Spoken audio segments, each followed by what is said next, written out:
What's up, everybody, and welcome to Shapes of Gaming, the weekly conversational podcast all about video games that's unedited, unfiltered, and most certainly unhinged, that's for sure. I'm one of your hosts, Matt Stinson, Neo Charge on PSN, and joining me are two beautiful boys here for episode number 54. First off, you know him, you love him. He's a retro gaming encyclopedia, Bob Harriman, Leon Lyon Hartley on PSN. What's up, dude? Konnichiwa, motherfuckers.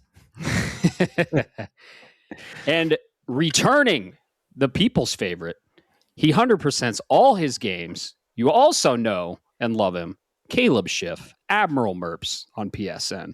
What's up, buddy? Konnichiwa, Bob. Yeah. Bob-sama. Oh. Yes. Oh, yeah. Hi. Hi. Is that the Oiro? What? What is it called? There's Watashi. Did you refer to yourself? Yeah, Ore. Okay, I was close. Ore. The best Japanese you're going to get out of me is from Scary Movie 3. Is it? That's fine. Anyway, okay. So as much as I appreciate that, not Kill Bill. You're not gonna get some Kill Bill action because that's one of the best places for some good Japanese. You are correct, sir. Whoa, Masaki, very good. Yeah, I mean that's not Japanese, but it's the Japanese guy saying it. So Yeah. What's up, fellas? We are here for episode number 54. We're going to talk all about a big event that just happened. We had a little watch party there. Caleb, you weren't able to make it. You were going to fly in. We were going to pick you up at the airport. I don't know what happened. Your flights got mixed up or something. Yeah, not sure. My parents were here and they couldn't take me to the airport. Dang. But regardless, we have a lot to cover. And Caleb, we love you. We're excited you're back. And you're here for State of the Draft. We're going to go over State of the Draft as well. But before we get into all that, how's life been? Caleb, you start. Busy the last couple of weeks, but it's been story time. Yeah, fuck, man. All right. So this happened probably a week and a half ago. This thing, I actually took a mental note. I was like, I have to tell these guys. They're not going to believe this. Mm-hmm. I have a huge problem with certain things at the store. All right. I went to get French onion dip. All right. I had a request. Wait, okay, hold on. What kind of French onion dip do you like? I have a specific brand that I like. Is it hell of a good? So interestingly enough, that is what I ended up with. But I am not a French onion dip person. I was just doing it on request. It was somebody else. Okay. But I went to the store to do this, and I've never bought it myself. At least not in like 30 some years. I may have bought it when I lived in my hometown. That was a Kroger, so I knew where to go and just find the fucking shitty pop top version, whatever. I had no idea where to go in this Giant Eagle, and I thought, well, I'll just go. Like, I'll figure it out. I had a couple other things to get at the store. I'm going to try to make this as short as possible. But the longer it goes, the more ridiculous it is. I went to get some deli meat. And back by the deli meat, I look over and it actually says dips. Like there's a fucking section that says dips. And I look over and I see they've got, I don't even know what kind of dips. It doesn't matter. Because everywhere I looked in that dips section, that's the important part. It fucking said dips. There was like a dill dip. There might have even been a ranch dip. There were all these dips, but no fucking French onion dip. And it's usually like with the milk and the sour cream and shit. Well, yeah, I didn't know that because again, it says dips. You should have called me, dude. I understand now. Again, I understand why, because there's dairy in it. Like I get that now. But also Caleb in the store is just thinking, they have a section that says dips. Why is it not in dips? So I'm walking around the dips. There's 3 or 4 subsections of this section. And I'm just thinking, I'm a moron. I don't see French onion anywhere. Did the whole world buy French onion dip at this Giant Eagle? Like, what is going on? So I text Lisa and I said, where the fuck do I find French onion dip in Giant Eagle? And she's at the office, so she's not going to answer right away. But I'm standing there just getting more and more agitated because I'm like, I didn't want to spend my morning getting this French onion dip. Why is everything so hard for me when it's like the simplest shit? So anyway, she doesn't say anything. And I get mad and I take a picture of the whole section to say, I want you to zoom in and circle the fucking spot that your stupid husband can't find the French onion dip. And I'm walking around, getting the other stuff that I need, getting agitated. And I'm not even kidding you. It was as I was walking, the last section that I would have thought, because I had to get milk. So I go to get the milk. And sure enough, I look over and there's hell of a good French onion dip. Yeah. And I'm in the middle of the store and I yell, what the fuck? Which is totally inappropriate. And there was this old lady worker who was just working on the other side of this refrigerated area. And she doesn't look at me, but she sort of arches her back. Like she heard me. And she just sort of stands up straight and sort of slowly glances over. And I'm just an angry man muttering to himself. And then Lisa texts me at that moment and she says something like, it's with the dairy, you idiot. Or it was just like the meanest, but also very justified thing. She's like, you should know that. You've bought French onion dip before. So then I got in like a texting argument about, I have never bought French onion dip at Giant Eagle, which is, again, oh man, not the point. But I was just fuming because, again, it says dips. It says dips, and they don't have all the dips. And it's also refrigerated. So it's not like I was a complete jerk going into the dry dip section. All they had were dill dips as far as the eye could see. So dude, I was just like, I will never buy dill dip ever. I was so mad. And then I didn't know what dill dip. Dill dip? Dill dip. Dill weed, dill dip. Same. Dildo. But hey, this is a kid's show. It's not. It's not. We warned everyone it was unhinged. This is true. But yeah, no, I wanted to share that because it's another story of how stupid I am. But also, again, I'm gonna die on this hill. Don't say it's dips and not have all of the dips there. That's misleading, and I won't stand for it. You should write a strongly worded letter to the management of Giant Eagle. I shared it with the checkout lady as well. She was like, "Did you find everything okay?" And I said, "You know what, Karen? I didn't. And it's not your fault. It's my fault. I'm an idiot." But she got a kick out of it. She's a nice older lady. She's seen me before. She's like, "Oh, you're always so fun." And I said, "I'm not fun today. I'm so angry with your dip sign being misleading." And, do you always have conversations with your local cashiers? I mean, kind of. It is one of my curses and gifts. But the other story that I will share is very quick. Tonight for dinner. Is this one? Yeah. Yes, this is the one that the beginning of. We didn't know what we wanted to get. We didn't really have as much time to go to a sit-down restaurant. I gotta tell people, this is all unscripted, by the way. Like he shared this story with us, and we were laughing our fucking ass off. We were like, dude, you got to share this on the cast. Like, I mean, it happened all unscripted. An hour and 10 minutes ago or something. This is a pretty fresh one. So I'm a French. I like the tennis. So the French Open is on right now. And every year during the Grand Slam tournaments, I like to treat myself to Chipotle when a lot of the Americans play because Taylor Fritz is sponsored by Chipotle, and Chipotle is good. But he was knocked out in the first round this year of the French Open. So I was like, fuck, I can't have any Chipotle. And I'm bummed that Taylor Fritz was knocked out. Yes, I know I could get Chipotle. Anyway, so I was saving my Chipotle trip for the quarterfinals, semifinals, and finals, which are coming up tomorrow and onward. So tonight, we were going to maybe do Chipotle or some kind of Mexican food, Chipotle, Taco Bell, or a sit-down Mexican restaurant. They're generally pretty quick, but we didn't have as much time because I was going to be doing the cast. So wife and I are talking. We decide on Taco Bell. I wanted some chalupas. I was saving my Chipotle for the French Open. Mistakes were made, ladies and gentlemen. I fucking ordered chicken chalupas. We get home. I mean, Lisa ordered some stuff too. I'm gonna spoil the joke before it happens. Nowhere in our ordering process was the word bean mentioned. Nowhere. Lisa didn't order anything with beans. She didn't order a bean burrito. She didn't order a Mexican pizza with no beans. She didn't order bean soup. She didn't order a fucking bean carnival. None of that happened. No beans anywhere. I get home. I sit down, I open up my Chipotle, I take a big ass bite because I'm hungry, and it's just fucking beans. Taco Bell, not Chipotle. Yeah, whatever the hell I got. Taco Bell, Jesus. I'm just so mad about the beans, Matt. So I fucking bite this chalupa. Yeah, chalupa, not Chipotle. I bite into my chalupa, it's just beans. I mean, there's lettuce, but who gives a shit? It's just so much beans, so many beans, and to the point that I thought it was like somebody pooped in my food or something. It just didn't. It wasn't the consistency my mouth wanted. It wasn't just the flavor of my questions. Well, I know you have questions, but let me continue first, and then you can ask. I was aghast with this. I mean, it just was gross, and I'm pretty sure. I mean, I yelled "Why?" really loud.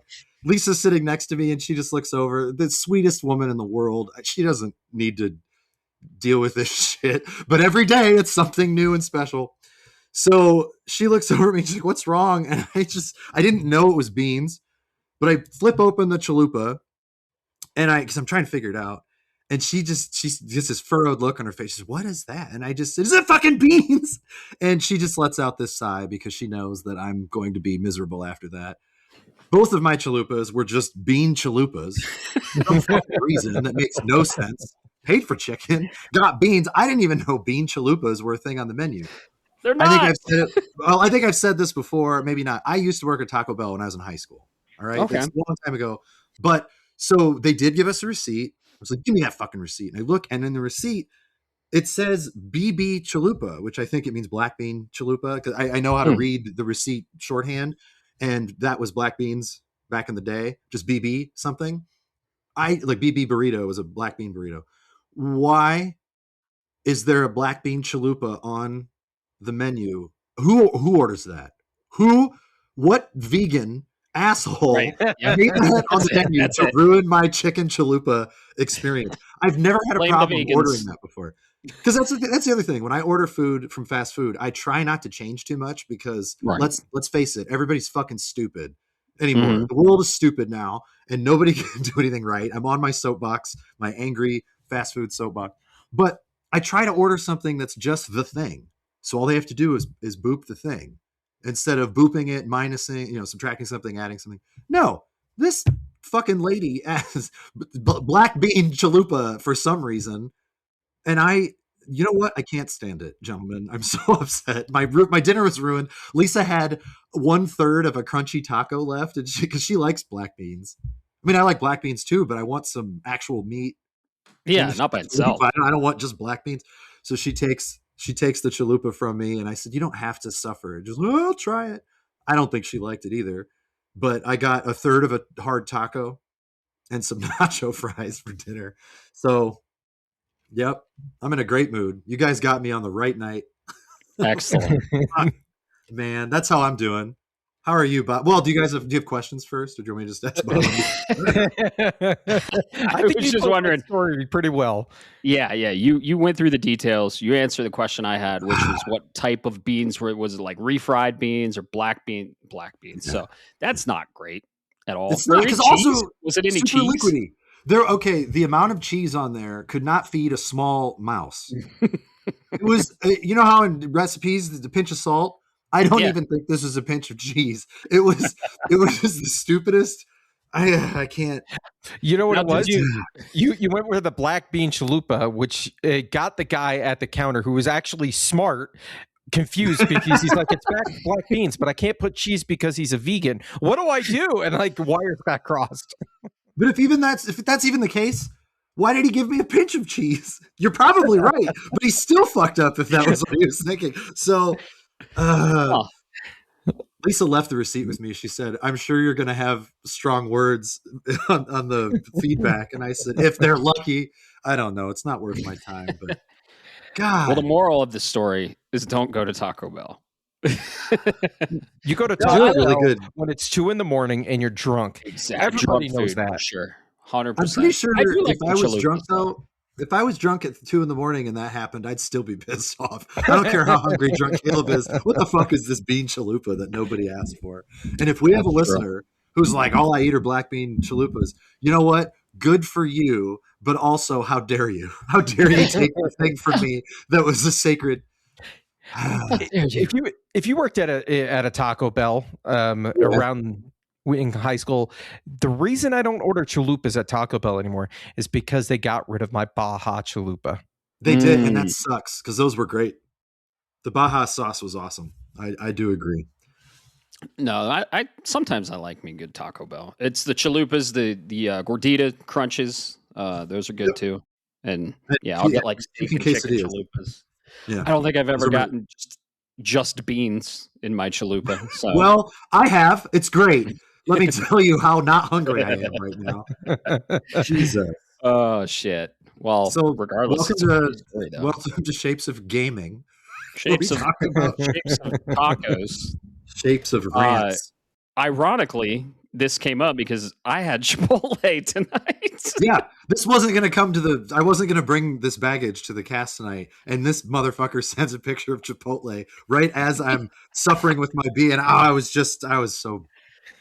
had no idea you had this Taco Bell bean debacle. Okay. It was a bean debacle. Bean debacle.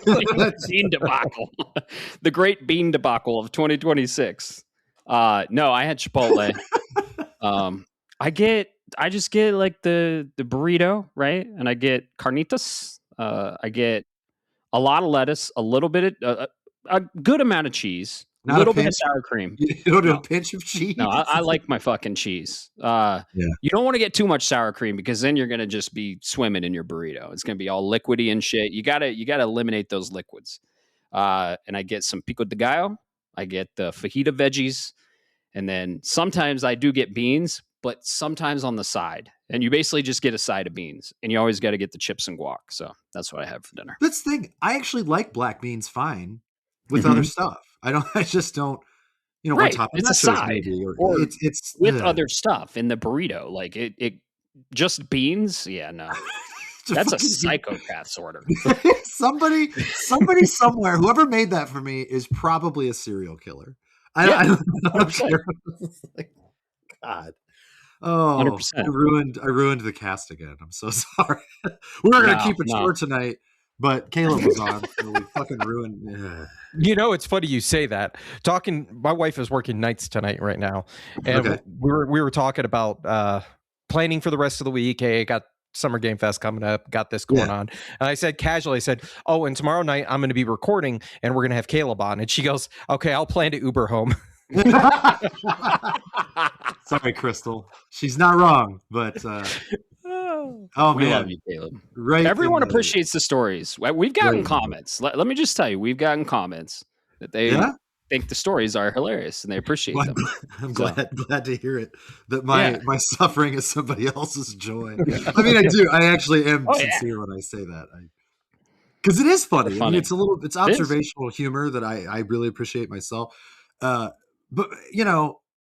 what the fuck? How does it happen consistently? Because it happens. This kind of stuff can happen to everybody. But it's usually a one-off. You're like, man, that was a weird experience. For me, I swear to God, I'll go and mail a letter. At least Lisa, every time I'm going out to do that, I'll get home and I'll walk in the door and she'll be like, how's it going? I'll be like, goddamn fucking shit. She's just like, what happened this time? There's always a thing. She said, I can't send you out to do anything. So you can't. There's a target on me and I don't understand it. Huh. But I'm glad that people do appreciate it. You probably don't appreciate the Uber bills for your wife though, since she has to get her own ride home. She does enough damage hunting for Pokemon in the city. Okay. That's fair. Shit. So how are you, Bob? Yeah. Hey, segment. No, pretty good. I gotta say, you guys are gonna hate me. My go-to Taco Bell order to keep this going, and trust me, get the cheesy bean and rice burrito, but have them grill them. They're like $1.09 a piece, so you can get like 2 or 3 of them, and they're delicious when they're grilled. And of course, naturally, it's fast food, so you say grill it. Sometimes it doesn't happen. Right. Yeah, but no meat in there though. You got meat. When we used to, I don't know if that's the same apparatus because that was 25 years ago, but the way we would grill when quesadillas were coming around, I think it was like 15 seconds or something, maybe 18 seconds. And half the time, if you got the wrong side of the grill, because people use the left more than the right, at least at my restaurant, because that's just like the way at the end of the line.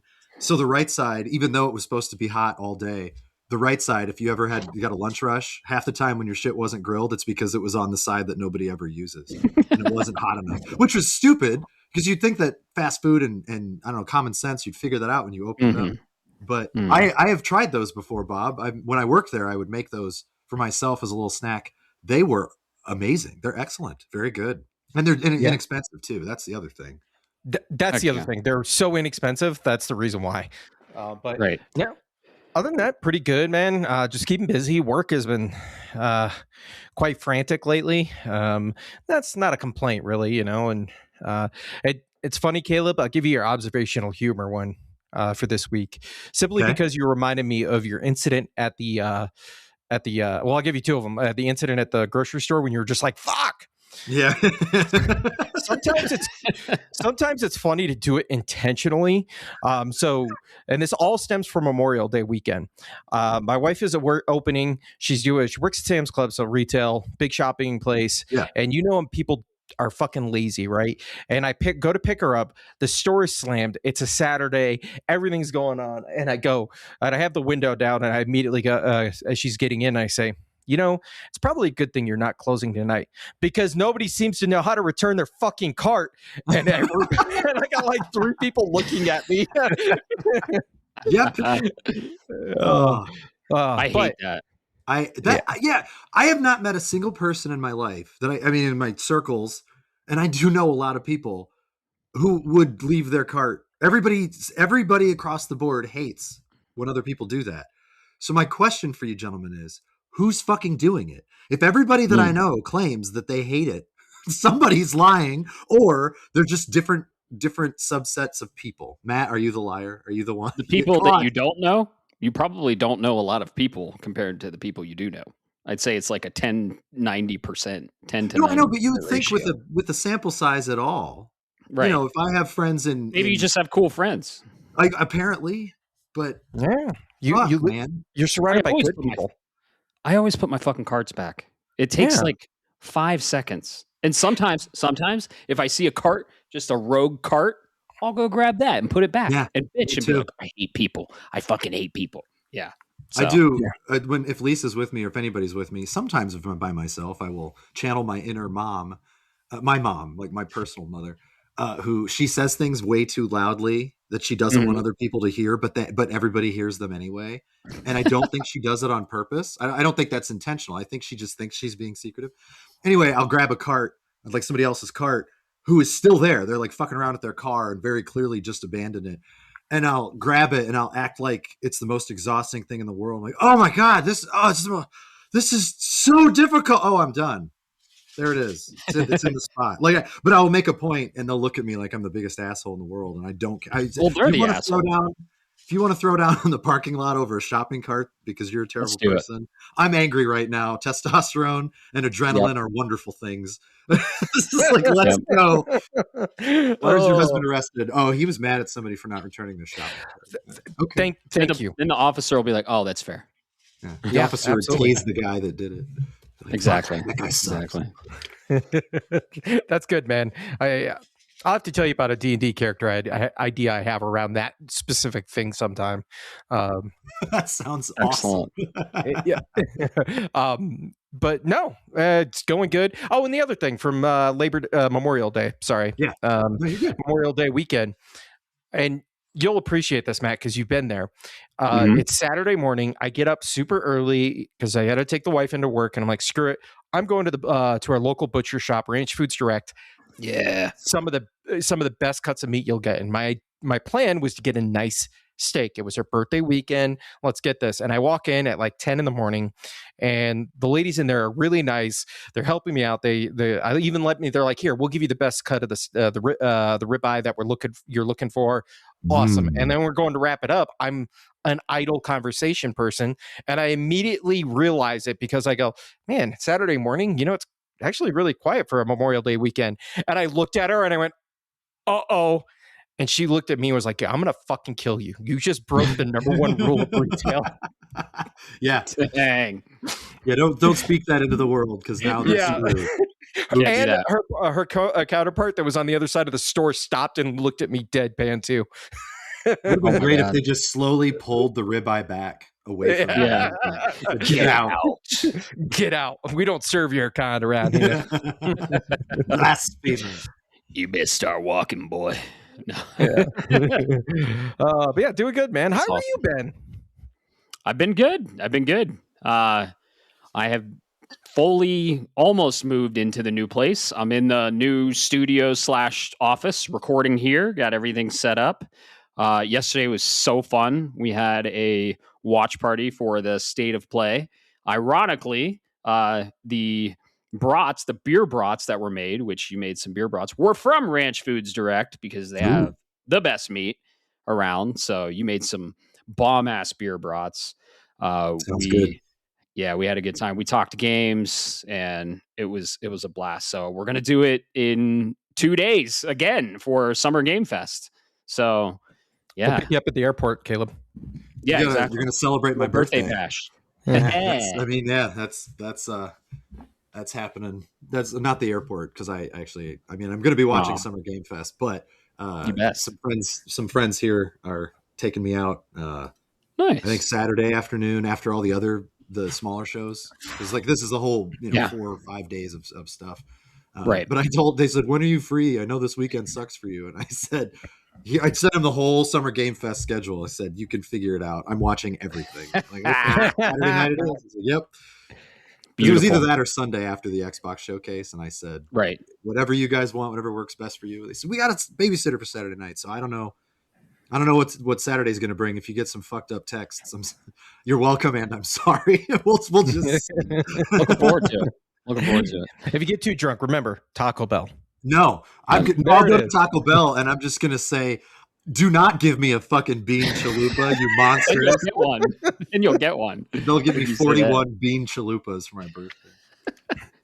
But yeah, it's been great. I love June. We are officially in June. It's the month of all the announcements of everything I love. Gaming, Apple's got WWDC next Monday, so I'm super excited for that. Yeah, so we'll see what macOS 27 has in store. Maybe Redwood. I don't know what they're going to call it, but it's always exciting to see the new shit, the new software that's coming to all the devices. So yeah, Summer Game Fest is kicking off in 2 days, Friday.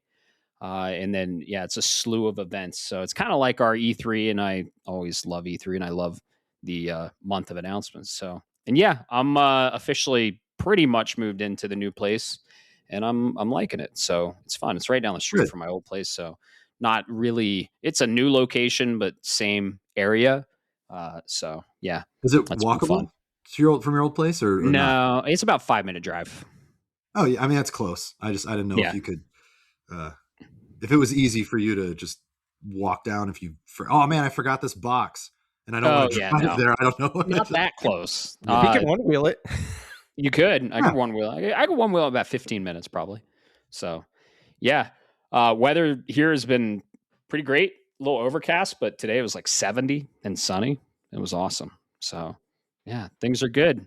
And beer in hand as well. So I actually got this 6-pack specifically for the State of Play yesterday because, sometimes I like to get a 6-pack or 2 for an event, Sure. So I got the Peach Stand Rambler Blonde Ale from Odell Brewing. Odell Brewing is, of course, it's delicious. It's delicious. I wish I could save you one, but I would have to fly with it in like this winter or something, but it's good. Yeah. Odell Brewing, it's peaches and deliciousness in your mouth. So Odell is in Fort Collins, Colorado, about 3 hours from the Springs. So another brew in Colorado, and it's just delicious. I think they use Palisade peaches as well. Yep, they do use Palisade peaches. Nice. So Palisade, Colorado is very famous for their peach harvest. And if you can get your hands on like a fresh Palisade peach, it's life-changing. Because we have farmers markets around here, and sometimes they will have Palisade peaches. Yeah. And oh boy. So this is basically that peach, but in a beer. And it's great. And I'm drinking out of my Pokemon glass. Got all the starters from Gen 1. Yeah, that's cute. That's a good one. So, did you know Charmander is the 6th Pokemon? But yeah, life is good. What number's Pikachu? Well, 25. Fuck you. I'm going to believe that that's true. I don't actually know it off the top of my head. It's 25. Yeah, I would believe or 25. Yeah. Somebody fact check me. Bob's I'm already on it now. Oh, okay. Yeah. How did you know that? Excellent. How close am I? I'm pretty sure he's 25. Pikachu Pokédex number is 25. Yep. Yeah. Wow. There it is. There it is. Yeah. All right, that was Gen Shapes 1 of is Gaming. I'll see you guys later. I'm out. Yeah, you can like, follow, subscribe. No, Gen 1 is close to my heart. So I know, like, Pikachu's a staple, right? And the starters are a staple. You know, Mewtwo. Dude, they have new Pokemon Lego sets. That Mewtwo looks sweet. And they have a Gengar one, too, like official Lego sets. But yeah, I can usually, like, nail around, like, give or take 10 numbers of where the Pokemon lies in the Pokedex. So I've studied that Pokedex, man. Seen the 130s? 142. How close am I? I would have guessed No, 130s or 140s. 48. Wait, who were you looking up? Sorry, I had Articuno. Articuno. Wait, no, I'm going to say 146. Final answer. 144. That was close. I mean, the three. What is it? Yeah. Articuno, Voltress, 3 birds. Zapdos. But it's the 3 legendary birds, but then after that is the Dragonite evolution. So then Mewtwo and Mew, that's 150, 151. So you go back like 3. Like, if you know where they are in the Pokedex, it's kind of easy to nail them. So yeah, there's new Lego sets. Some of them look dumb, but I like that Mewtwo one and the Gengar one. So Matt, I'm so sorry. What number? Oh, jeez. What number is Machoke? Oh, boy. 69. 67, you son. I did say 69. I was close. God, what an irrelevant number. But I love the fact that Machoke is that number. What the fuck? Like, why? Anyway. Yeah. The middle evolution of, the evolution that evolves into Machamp. So, dude, the original 151 were just peak design, and they still are incredible. So, yeah, this is Shapes of Gaming, a gaming podcast. Pokemon is gaming. We're talking at least about that Pokemon. is gaming. Exactly. I'm gonna stop derailing you and just let you go on until it's my turn to speak. For the state we said unhinged. So yeah, this episode is the state of everything. Pretty much. So we're going to go into the state of the draft. It's the beginning of the month.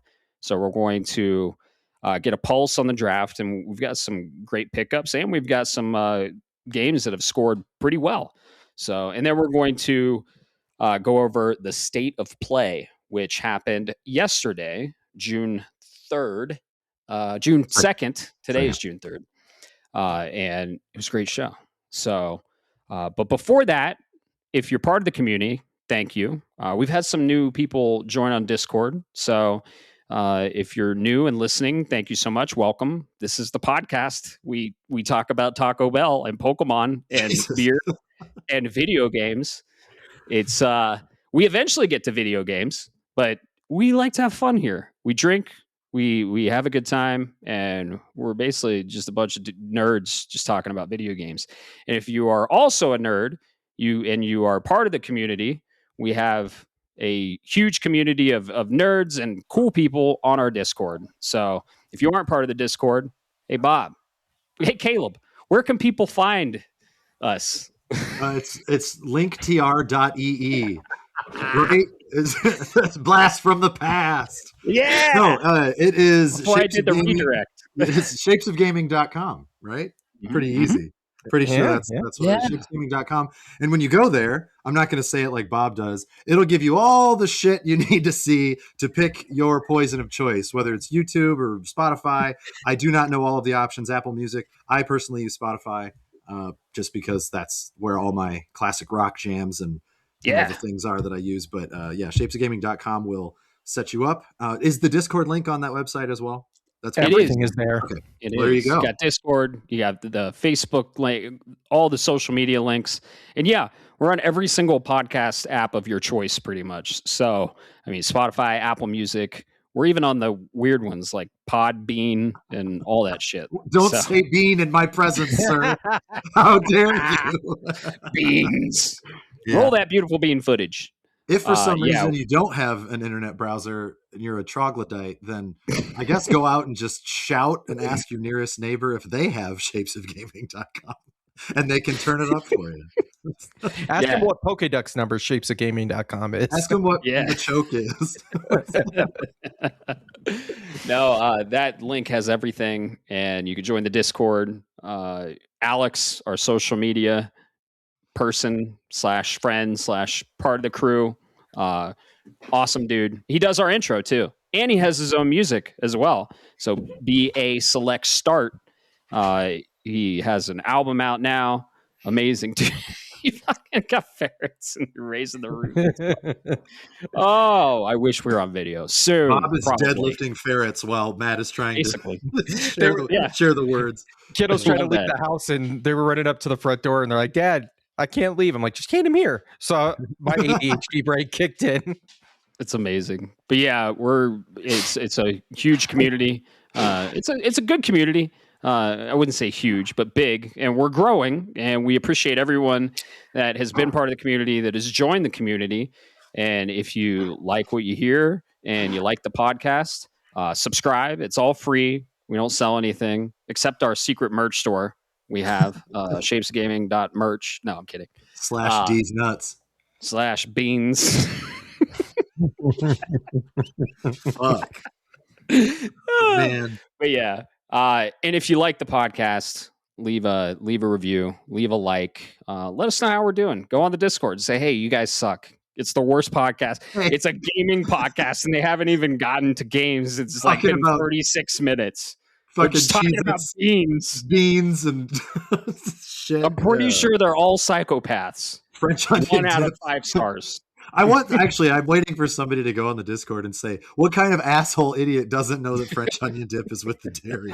And you know what? That's fair. It is fair. Oh, man. I got so many merch ideas now. I'm going to just get random merch shirts like, did you know Bulbasaur is the Charmander is number 6. Charmander is number 6. I'm going to get one that just says, I love Cheez-Its in all caps. Yep.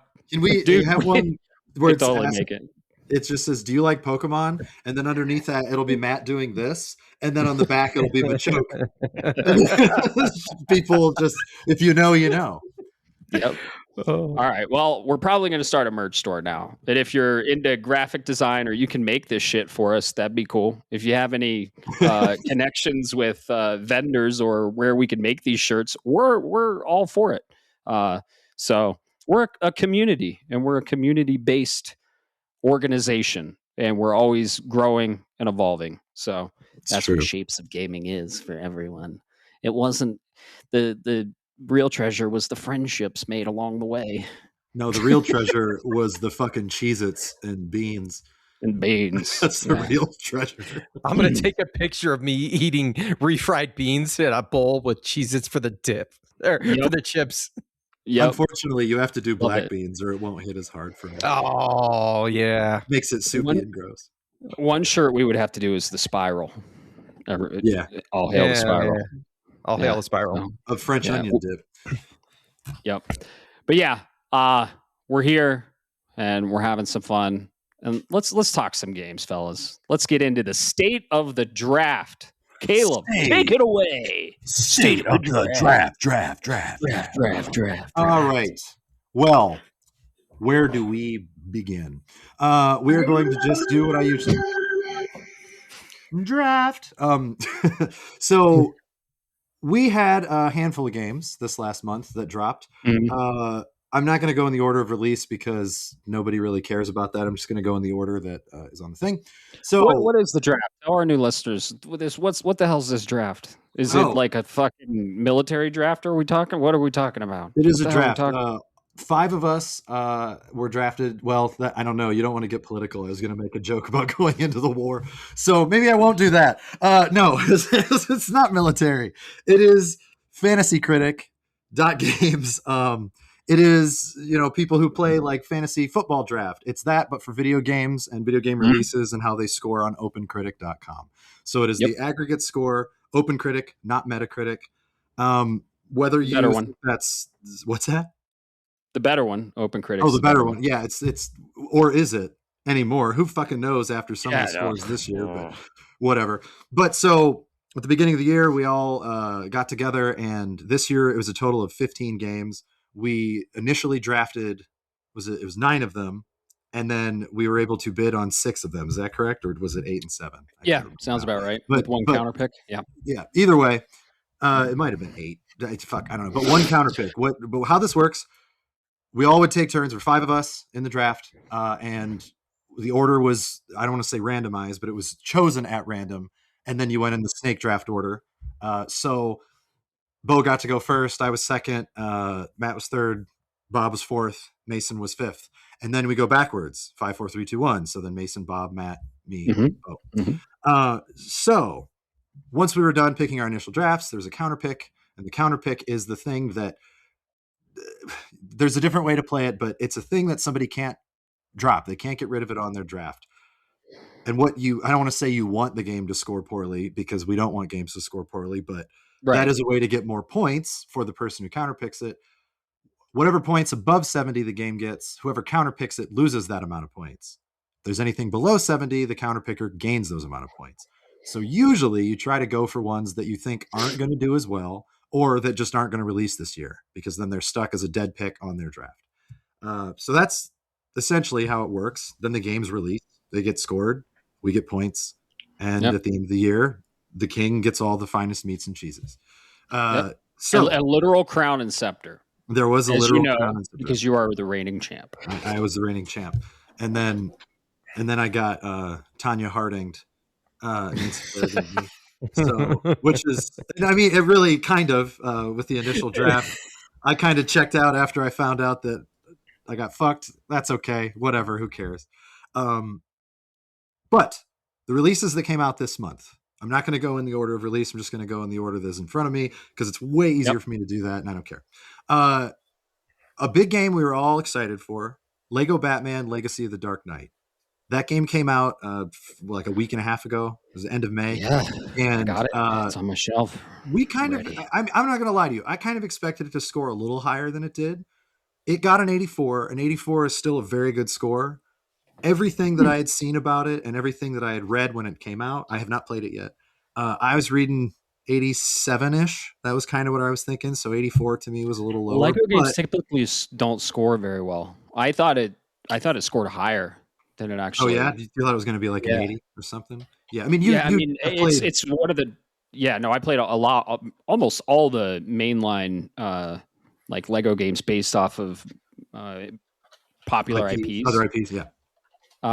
And this is like top 3 highest scoring Lego games of all time. But I thought, because it was Batman and because it was sort of an Arkham Asylum-esque thing, and people do love Batman, maybe there's a superhero fatigue because nobody's allowed to be happy with anything anymore, which I don't understand. But it looked really fun to me. It looked really good. It looked like it was a much more solidly designed than the last Star Wars, the big Star Wars Deluxe Skywalker Saga, which was very good. You talked about it before on here, but like you said, playing the levels the first time through was just kind of fuck that. Yeah. But the rest of the game was awesome, right? That's what exploring the planets and like being able to basically land on almost any planet in the Star Wars universe. You think of one, it's there. Like 25 planets, I believe. That's pretty cool. But the levels were not great. and unfortunate, but at the end of the day, it's about the game that you play, and you had a really good time playing. Oh yeah, doing it that way. You got to free roam on the planets and do all the stuff. Not to sidetrack too much. A serious question: do you remember, is Dantooine in the game? Yeah. Yes. That's cool. I like that, because Dantooine is kind of like the forgotten, sister of Tatooine in name, and Knights of the Old Republic. Dantooine had it in there. And anyway, but Lego Batman Legacy of the Dark Knight got an 84, so that netted Mason 14 points. He needed that because he got shafted on a couple of his others.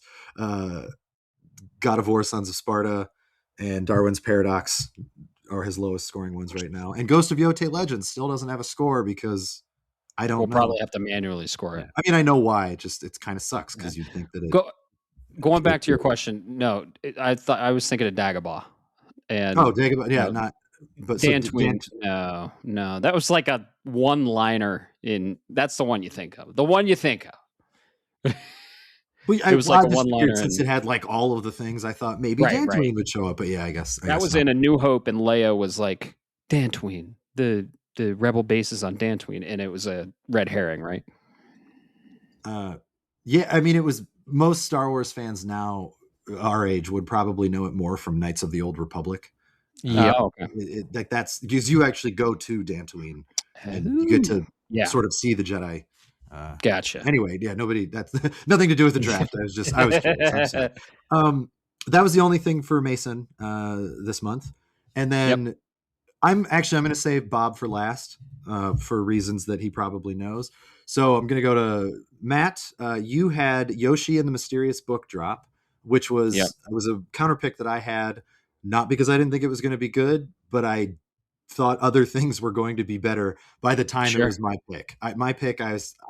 I don't like guessing release dates. I don't want to take this away from you guys because I know you really, really like the draft. One of the things that drives me fucking crazy about this is the rumor mill and the leaks and the thing. I don't like that. Just me personally, I don't like that.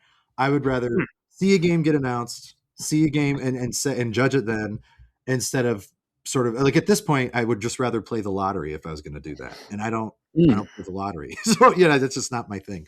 So no shade for people that do enjoy that. That's just not my jam.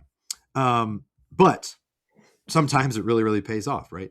So I counterpicked Yoshi the Mysterious Book, and I believe I said at the time I didn't think it was going to be above an 81, and it's solidly at an 80 right now. So I'm actually okay with that. It was a little all over the place. I think it was an 82 and down to a 78 and back up. So it settled right there in the middle, which is good. Anything 80 and above is considered very good. So I'm good on you for that one. The other release that you had, which I think is pretty good one, was 007 First Light. We are going to be talking about that at some point. What, that game? I'm going to harp on it now. But that was a great get. That was your second pick in the initial draft. It scored 88, so he got 18 points for that. Very, very good scoring game. It wins your drafts. Yay, James Bond. And then for me, I actually didn't have anything officially release in May. I did have, and I'm going to defend myself here because I'm not upset about it. I did have Mixtape. And the only reason that I dropped it the week before, because it did end up scoring very, very well. I think it was maybe an 87, something like that. It's not that I did not believe in the game. I actually very much believed in the game. But all the reviews that I had been seeing for other games before this entire year were just so off the mark that I asked myself the week before Mixtape released, would I be more pissed off if I had the game and it was scored criminally low, or if I didn't have the game and it scored really well and I opted for option 2? I would rather the game score well and me not get points. I realized I didn't have any control over that, but I thought if it doesn't score as well as I think it should based on reviews and everything, or based on trailers and everything, I would be in such a fucking bad mood if I saw it. If the game was deserving of an 87 and they gave it 75, I would just be furious at the reviewer. I mean, I'm already furious at most reviewers. So I thought, I hope it does well. The first day the review embargo lifted, I think it was at like a 95 or something. I was like, holy shit. I really was thrilled for the game though. I was sure, oops, I dropped it, but whatever. I'm going to lose anyway because fucking Slay the Spire 2 and all this other bullshit with Solasta, things that I fucked up that I talked about previously. Some bad moves. They weren't bad moves. I was led astray. You son of a... No, don't you beans me on this. I was promised the things were going to be not that, and that is not how it worked. So never again. But anyway, so I dropped Mixtape. Not upset about it. I'm so glad for them to have a hit. That's awesome. This is very, very cool. I just wanted to touch on it because it was in the draft for a while, and that's why I took it away. But such is life. Another big release of the month. Now moving up to Burrito Supreme, Forza Horizon 6. That scored a 91, which was pretty much, I don't want to say on point for what we all thought. It is exactly what I thought. I was hoping it'd be a little higher because it's in Japan. That's just personally for me. But it's technically, I think it's above 91 points, but below 91 and a half because he's got, 91 review, which was 22 points. because everything over 90, every point over 90 is worth double. So 70 to 90 is 20, 1, 22. So that was a good draft. That was Bo's third selection. Fun fact, he picked it right before I did, so that was bullshit. But what are you going to do? Lastly, and not leastly, is Bobo coming in with the thing that I picked last year that got delayed to fucking oblivion less than 3 weeks from its launch date. Mina the Hollower. Big boy. That thing settled at a 92, which is awesome. 24 points. We were all excited for Mina the Hollower. It looked great. The demo was fantastic. Glad to hear that the final game is just as fantastic. Me too. I have not played it yet, not the full release, because when. But you played the demo, right? I did play the demo. Yeah, I played the demo, and the demo was awesome. So have you started the full game yet or not? I launched it just to watch that cutscene again, but then I couldn't dive in because I had to see First Light through, and then I really do want to see Hades 2 through at least, and at least get to the epilogue. But I mean, Mina's right there on my dashboard.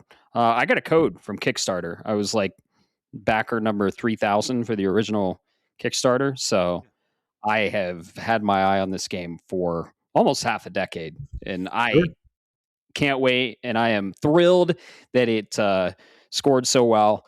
I am itching to play this game because it melds two of my all-time favorite IPs, and then one of my I mean, I like the genre, but it melds Castlevania and Zelda heavily, I heard, into a Souls-like game. So, and the demo I played, so good. I am very excited to play that, and Bob, it's all in 8-bit style. So, are you getting Mina, or was it just a draft pick for you? Like, are you interested in actually playing the game or not? No, I'm actually interested in playing it because I played the OG Hollow Knight, and I know what Yacht Club is capable of, and I played the demo. You mean Shovel Knight, but I got you. I mean Shovel Knight, yeah. But I'm going to get to it. It's just a matter of when, and we'll get into that mess here later in the episode. But the age-old issue. September. All I'm going to say is what makes Mina the best is the fact you were forced to drop it last year. Well, why would that make it the best? Because it's not like it affected last year's scores. Yeah, but you know what I mean? I knew it was going to hit, and there's a reason it was number 2. I knew nobody was going to grab it by then, but I knew it was going to fucking hit this year, and I knew the score was going to be ridiculous. Like, I was kind of betting, and that's why I picked it number 2. So the fact that I was able to actually get it because I wanted to grab it last year, and you got it before me. Yeah. That's what makes it really sweet. It was high on my list. I actually overbid you. I didn't, because it was a bid, Mina, last year. So yeah, I think it was. Yeah, because I think it was June. Actually, it might have been Summer Game Fest where they had the release date. Oh yeah, October. I think it was, but yeah. And it's funny actually. The story of my draft this year, other than the fucking lies of early access stuff, 3 of my big games were pulled right before I got them. So because I was second pick, so my first pick was Resident Evil Requiem. And then you got to pick second before I did. You were 3rd, 4th, 5th, 6th, 7th. You were 3rd and 7th, and I was 2nd and 8th. Mina the Hollower was actually my next. You got it right before I did. So then I took Halo Campaign Evolved. It was either that or Forza Horizon 6, and I thought it's Halo. That's probably going to go sooner. And then Bo took Forza Horizon 6 right before I did the next round, and I was like, motherfucker. So I got shafted big time on those, but that's okay. Cards. I'm really happy that. Well, also, there's one other thing. I actually don't care. I just want the games to be good. That's what I care about. I don't. Of course, we all do. Yeah. I don't give a shit. Yeah. So good for you. Seriously, that's awesome. I'm really glad that we all get to play an amazing game. That's really all I care about. That's the real reward. Yeah, it really is. We all win, even when somebody just laughs and says "fuck you." So the only 2 pickups this month were, for as short-lived as they may have been. Bob, you had picked up Dragon Quest 12 Beyond Dreams, which we don't we don't fucking know anything really about it because it was Flames of Fate. He picked up Flames of Fate. Yeah, and then it was changed to it just. And we got Chad. We got fuck ass Chad. This God, if you watch, just don't. I hate it anyway. And I love Dragon Quest. I'm gonna get it, but that main character's got to go. Fuck Chad. Bad design. The other bidding war was just between Bob and Bo for this one was officially announced last night, but it was a rumor before. Rayman Legends Retold.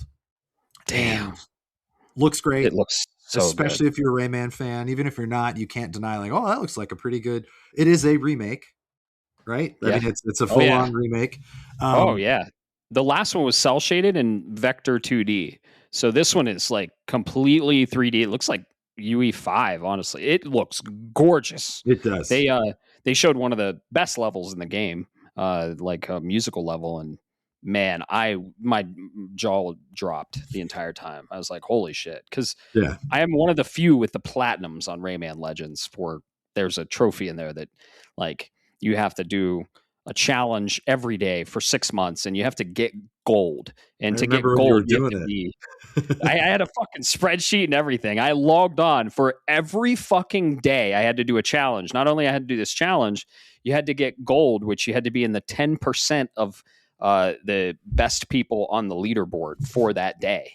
And you had to do it, fucking 360 times?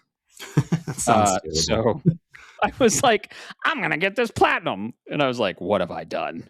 So, I'm a huge fan of the Rayman Origins and Legends. And apparently Origins Origins, the enhanced edition, comes with Legends, and it's only $40. Fuck yeah. That's an awesome deal. Pre-ordered. Yeah, it's October, awesome. Right? I think it's October 1st or first week of October. October 1st. That's great. Another one. Great. Like it sucks. Incredible. As a competitor, he's going to get all these points. I don't give a shit. The game is awesome. Like bring it up. That's all I really care about. The original's sitting at like a 92.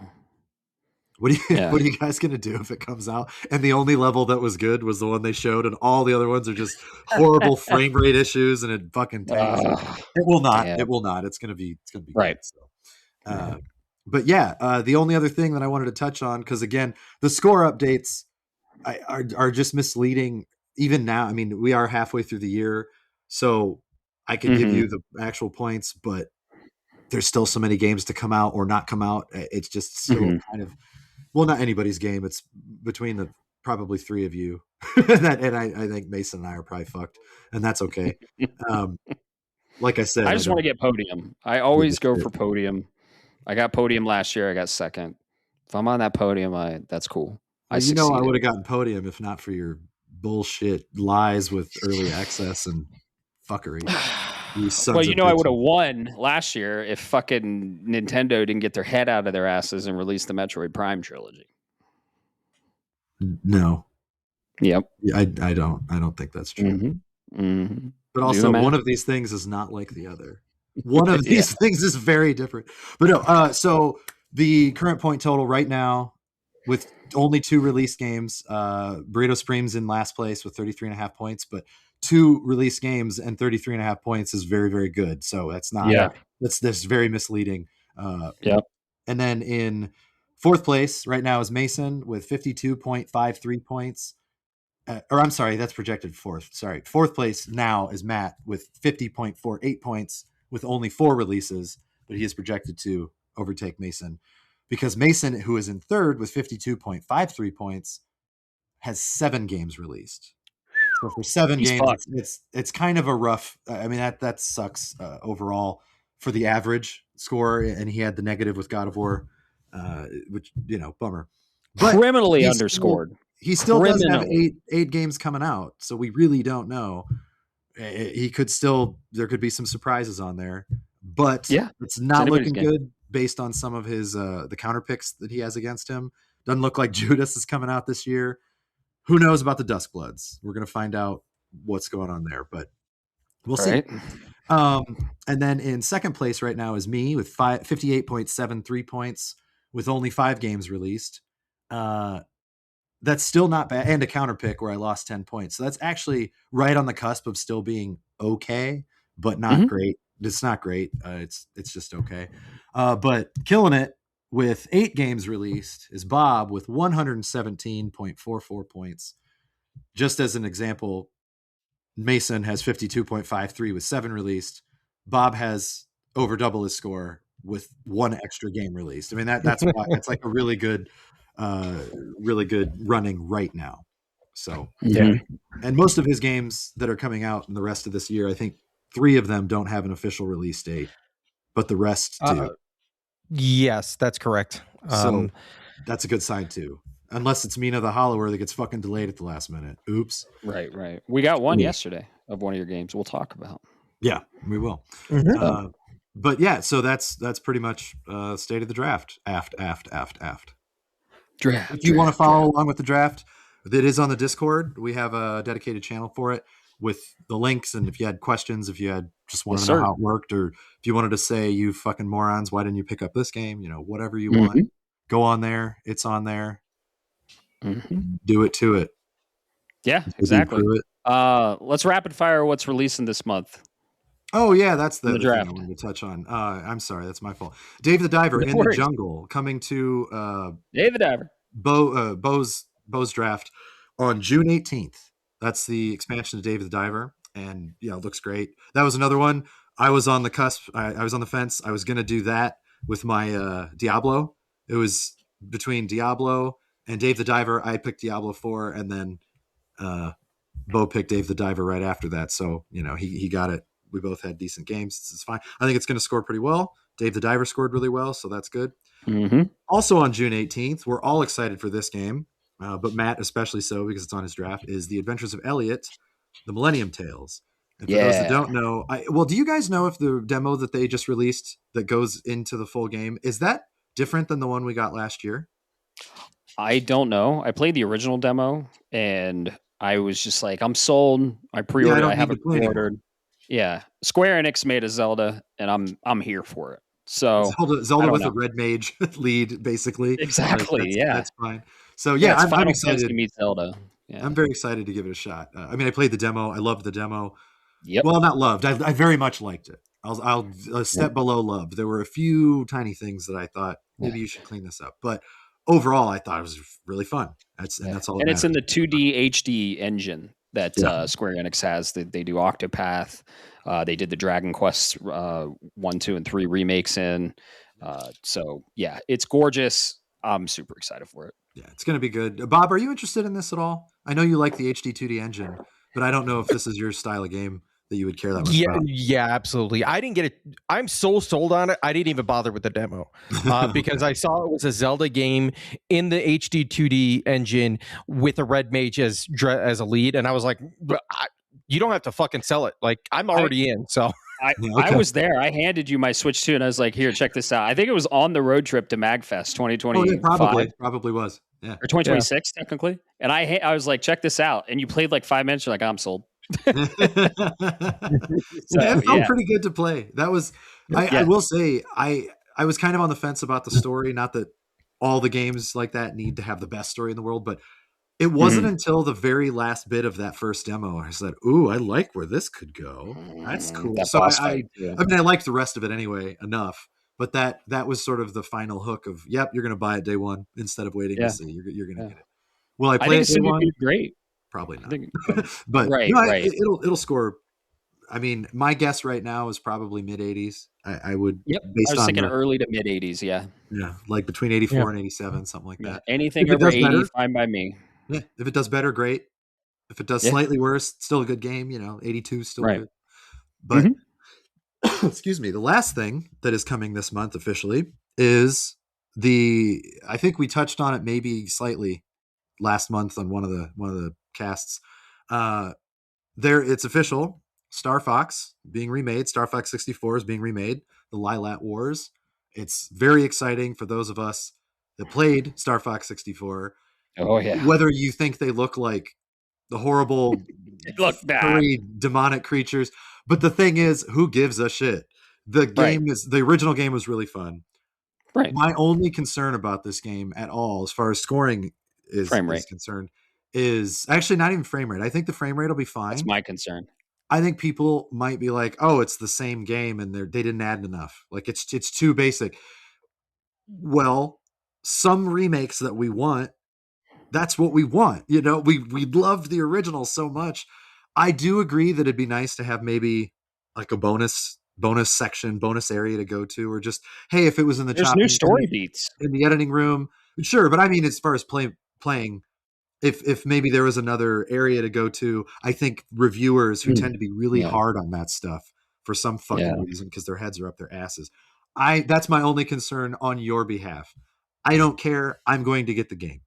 I'm going to get it. It's Star Fox. And if I may, gentlemen, and this is just this is actually one of the reasons I was like, I know Matt's going in on this, but here's the thing with Star Fox 64, and I'm not trying to be mean, I'm just trying to be realistic behind this, is go play the first Star Fox. Like people, our generations could say they love it, but objectively, it's not that great. It's very polygon. You mean SNES? SNES. You get down to like 12 frames a second. It's rough, really rough. Yeah. And the 64 version was great. But what really sold the N64 version of Star Fox? Rumble Pack. Rumble is a feature that if you don't have it, people are like, why the fuck don't you have this? It's like having Bluetooth on your cell phone nowadays. You have to have it. So my question is, what are they going to do to even bring back more than just nostalgia? And I don't think Nintendo has an answer for that. The 5 frames a second game chat. Those character models, I'm sorry. Nightmare fuel. They look like Five Nights at Freddy animatronics. It's fucking creepy. And that's the shitty part, because I don't want that to detract people from giving it a shot because of how good 64 was. Like 64 was really fun.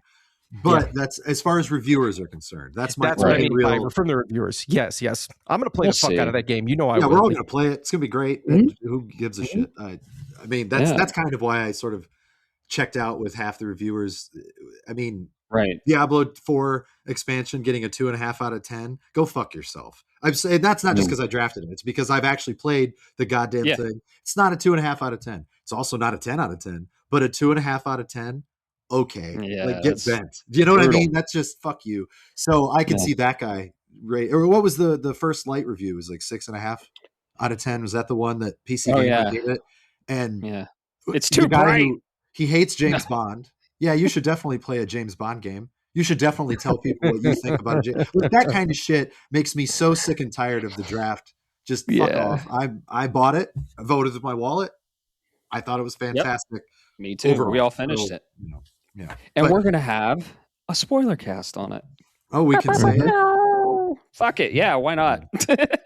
I don't know. Oh, dude, if we did that, we'd be so pissed. No, we're not doing the spoiler cast now. Right now is going to be on the spoiler cast.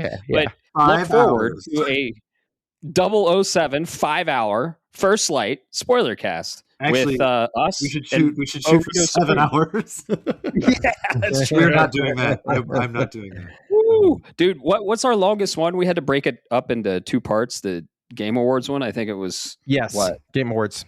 5 hours and 45 minutes or something like that. It was longer than the spoiler cast. Oh yeah, we had to break it up. We broke Zencaster. I couldn't remember if that was just because of the video situation, but anyway. Right. So any other draft things you guys want to talk about or ask about? We did get release dates for stuff yesterday, but they're not in this next month. So I figured we would just touch on those later. We'll go over those when we go over the state of play. When they're relevant, exactly. Yeah. We're going to do some manual scoring, I'd say, before the next state of the draft, and then we'll have an idea of things. I mean, not to be that guy, but you said that last time, and it's still not done. Oh, my draft. We did? Look, hey. How dare you? Not everyone. Bob, what score was Slay the Spire 2 supposed to get when we last spoke? And all agreed to it on the text chat. Not everyone agreed. Everyone has What are you fucking talking about? Who disagreed? Everyone has to agree. Who didn't agree? Who? Oh, wait. We can't do that anymore. He returned. Yeah, that's true. No, I think Well, he said it can't was, agree if he's 8.5? not on the fucking chat. That's not his fault. Look, hey, I'll send a text and I'll get it in stone with everyone. We got to like manually score Yote Legends. We got to manually score a couple other ones. Yeah. So we'll get it all in one fell swoop and we'll report back the first episode of July. You'll be on it. But luckily for you, I also don't care. So I don't give a shit. But yeah, dude, this year has been incredible for games, and we're only halfway through it.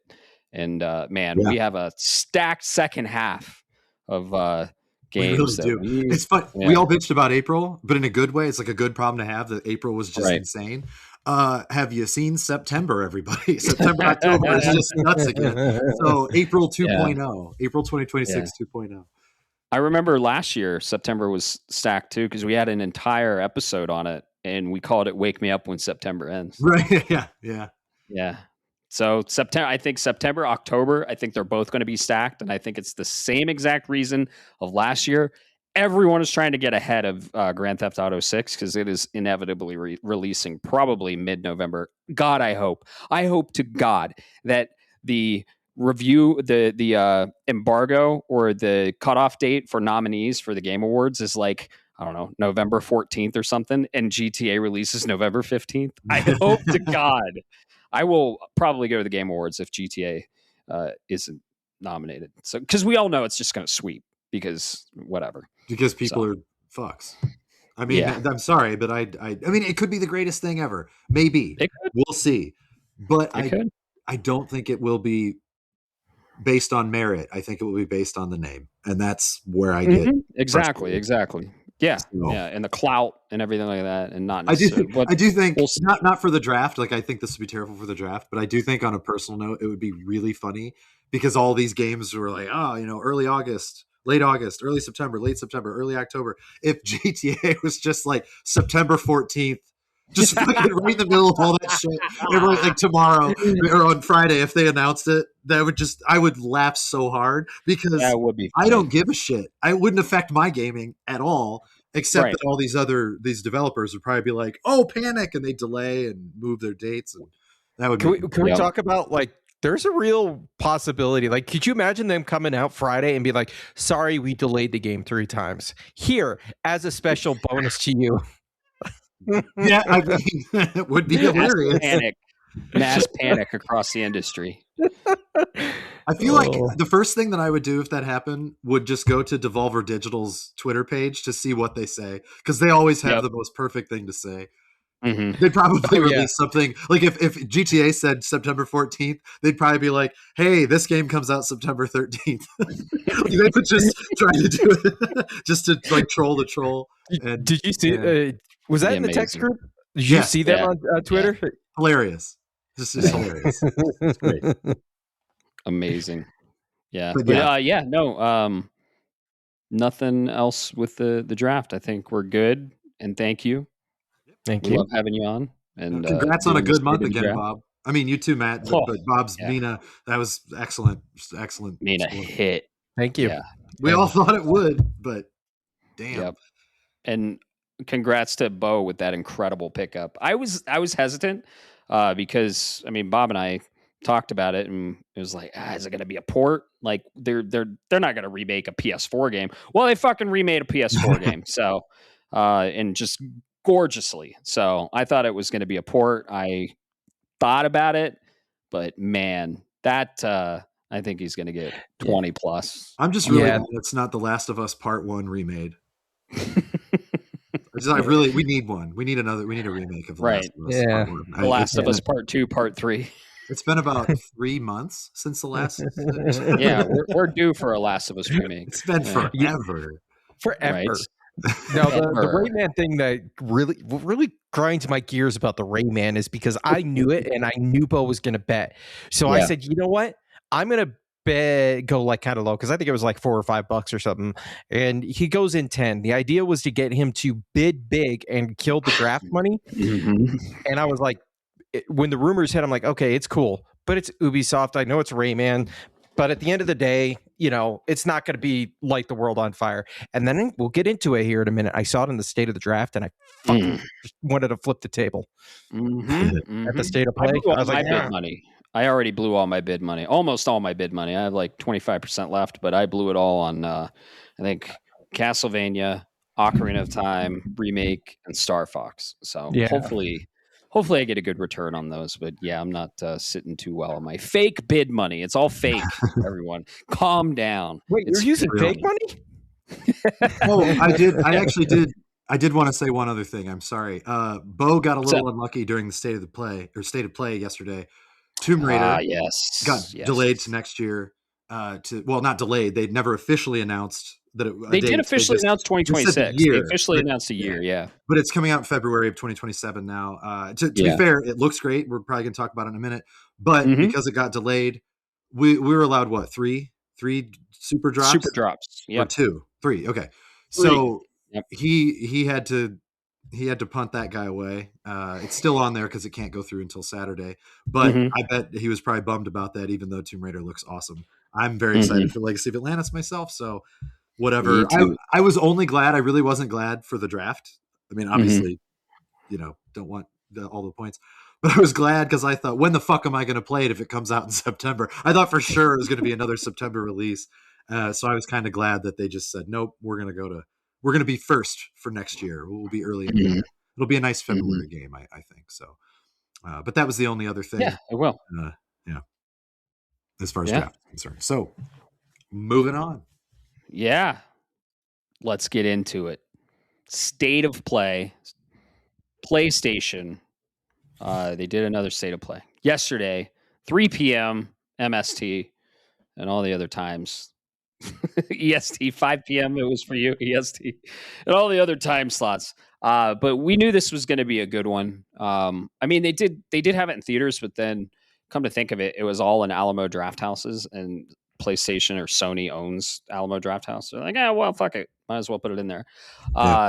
We got a 70-minute event. What was something it like that? Yeah, 70-minute event. And we knew it was going to kick off with Wolverine, but we got some surprises along the way, and we're going to talk all about it because PlayStation is near and dear to all of our hearts. We have a lot of PlayStation fans on here, and they just had their event. So let's get into it. We kicked off with Wolverine. Oh my God. Amazing. All gameplay. All bloody gameplay, mind you. And this is actually my first draft pick because it's Insomniac. It's going to be PlayStation's tentpole fall game. They have 1 to 2 tentpole games a year, and this is going to be their tentpole game from one of their major studios, Insomniac. Insomniac's famous for Ratchet and Clank, most recently Spider-Man, and they know how to do the superhero games, and we are getting Wolverine. This game has been cooking for a while. It was in a little bit of trouble, and they switched creative directors and everything like that, but man, we got about 10 minutes, maybe 7 to 10 minutes of pure gameplay, just highlight reels of combat, traversal, and set pieces. And boy, oh boy, we were just cheering the entire fucking time. Bob, what'd you think of this Wolverine showcase? This specific trailer, this is what I was waiting for on whether this game was a sale for me. Simply because Wolverine belongs in the camp, and hear me out on this, folks, belongs in a camp of superheroes. When you do them in a video game, you have to nail it, and you have to do it in the right way. Superman, anybody that's invulnerable, unkillable, Deadpool, you have to know how to nail it. And because if not, you're just an literally unkillable creature, and there's no fail state, right? Here, it looks like they got it right. I am really excited for this. You regen your health real time. You see the battle damage kind of healing over on your skin. It's very violent, very gritty. You could tell he's like, there's that part in there. He's like, the kid's like, "Are you a superhero?" And he's like, or an X-Men. He's like, "No, I'm Wolverine." Wolverine. Please this is what I needed to see gameplay, because I also needed to see how the hell you were going to do this with Wolverine. And they looks like Insomniac, surprise, they nailed it, but there's still that in the back of my head, man. Yep. They nailed it just like I thought they would. They nailed Spider-Man. They're an incredible developer, first party PlayStation. And yeah, I was wondering, I had faith. I wasn't on the fence. I was like, oh yeah, this game. We actually bet a 6-pack. So this game is coming out, Bob. It is coming out. And you bought the 6-pack, so we're square there. But yeah, I've been excited about this game since it was even announced, and since the teaser trailer, like 4 years ago, they showed him in a flannel at the bar, and I actually called it really early. I was like, "Oh, that's fucking Logan. That's Wolverine." And then his claws come out in the teaser trailer, and I was like, "Fuck yeah!" So we were all super excited for this game. Caleb, you're a huge Marvel fan, huge Wolverine fan. You're over the moon with this game. Sold day one. What did you think of the showcase we saw? So, I mean, I'm excited as hell because Wolverine. That's an easy win for me, no matter what. I will say there were a few parts of this that bothered me. I think I touched on it a little bit before in the original, when we finally got to see the first real look at Wolverine last year. Mm-hmm. I really like the lead guy as an actor. I think he's a great actor. Mm-hmm.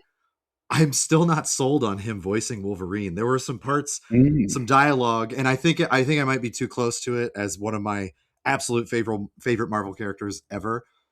And knowing how good of a job Steve Blum did when he voiced him in Midnight Suns and a couple other places, the guy who does it on X-Men 97, I don't know. I don't feel like he's enough Logan, and I'll be fine. The game's still going to be awesome. I don't want to put that in anybody's head in a negative way, but that's me being exceptionally critical.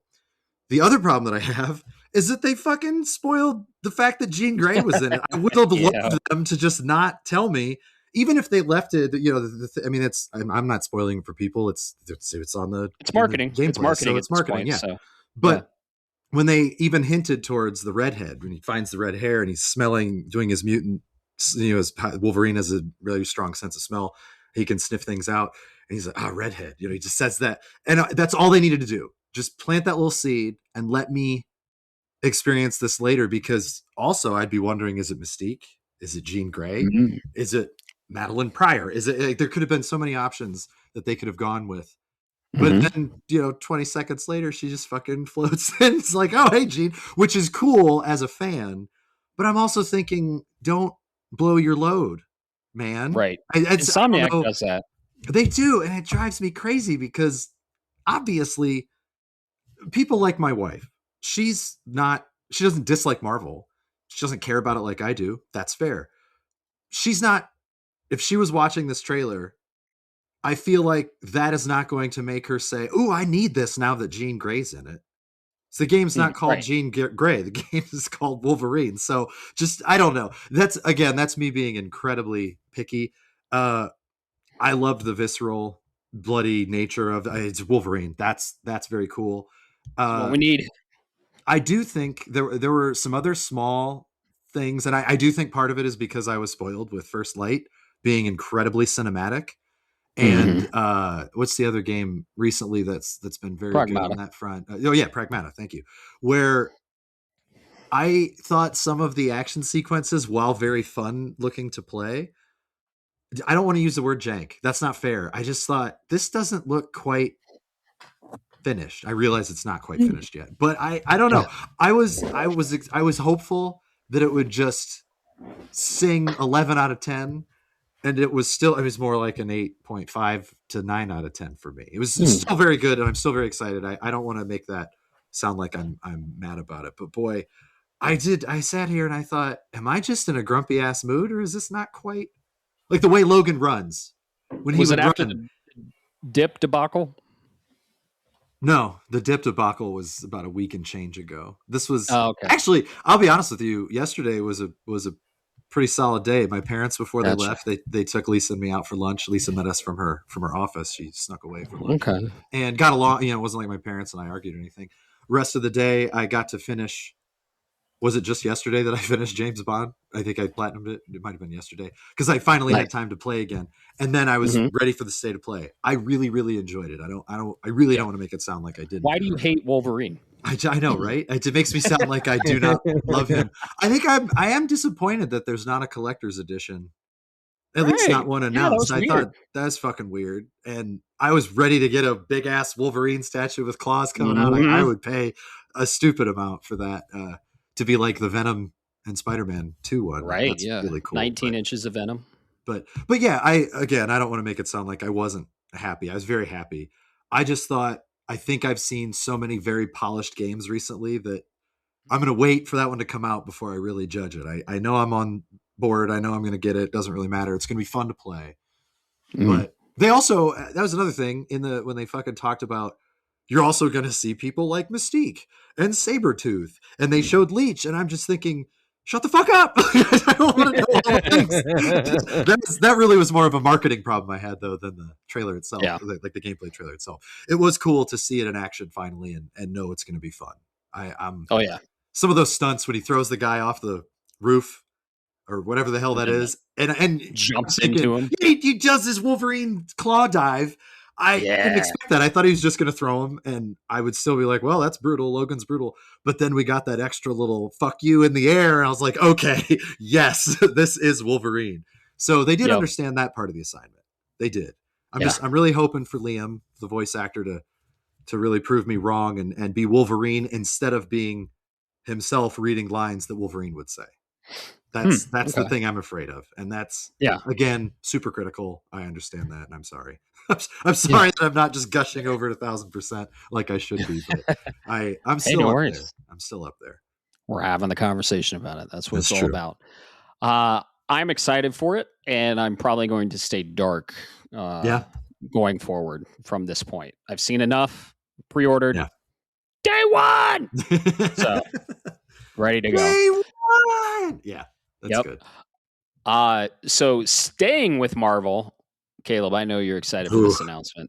Personally, I'm not. It looks cool. The animations look cool. But Marvel Tokon Fighting Souls showed 4 new characters, and this is in the faction of the Knights of Doom.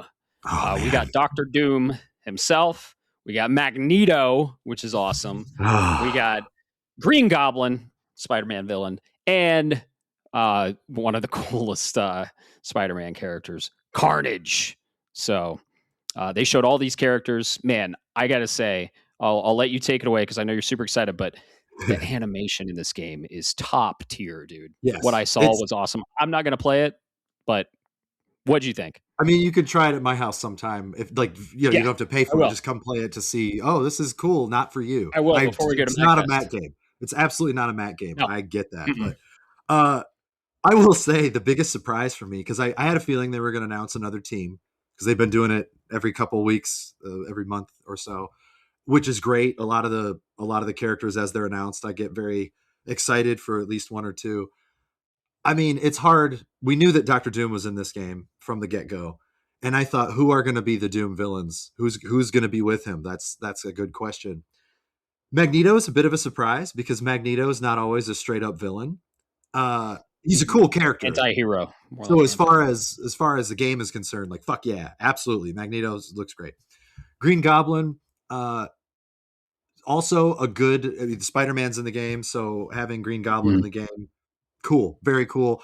I like what I saw with him. I like his character model looks so cool. Yeah, it's very unique, but you knew immediately who it was. That was great, right? Yep.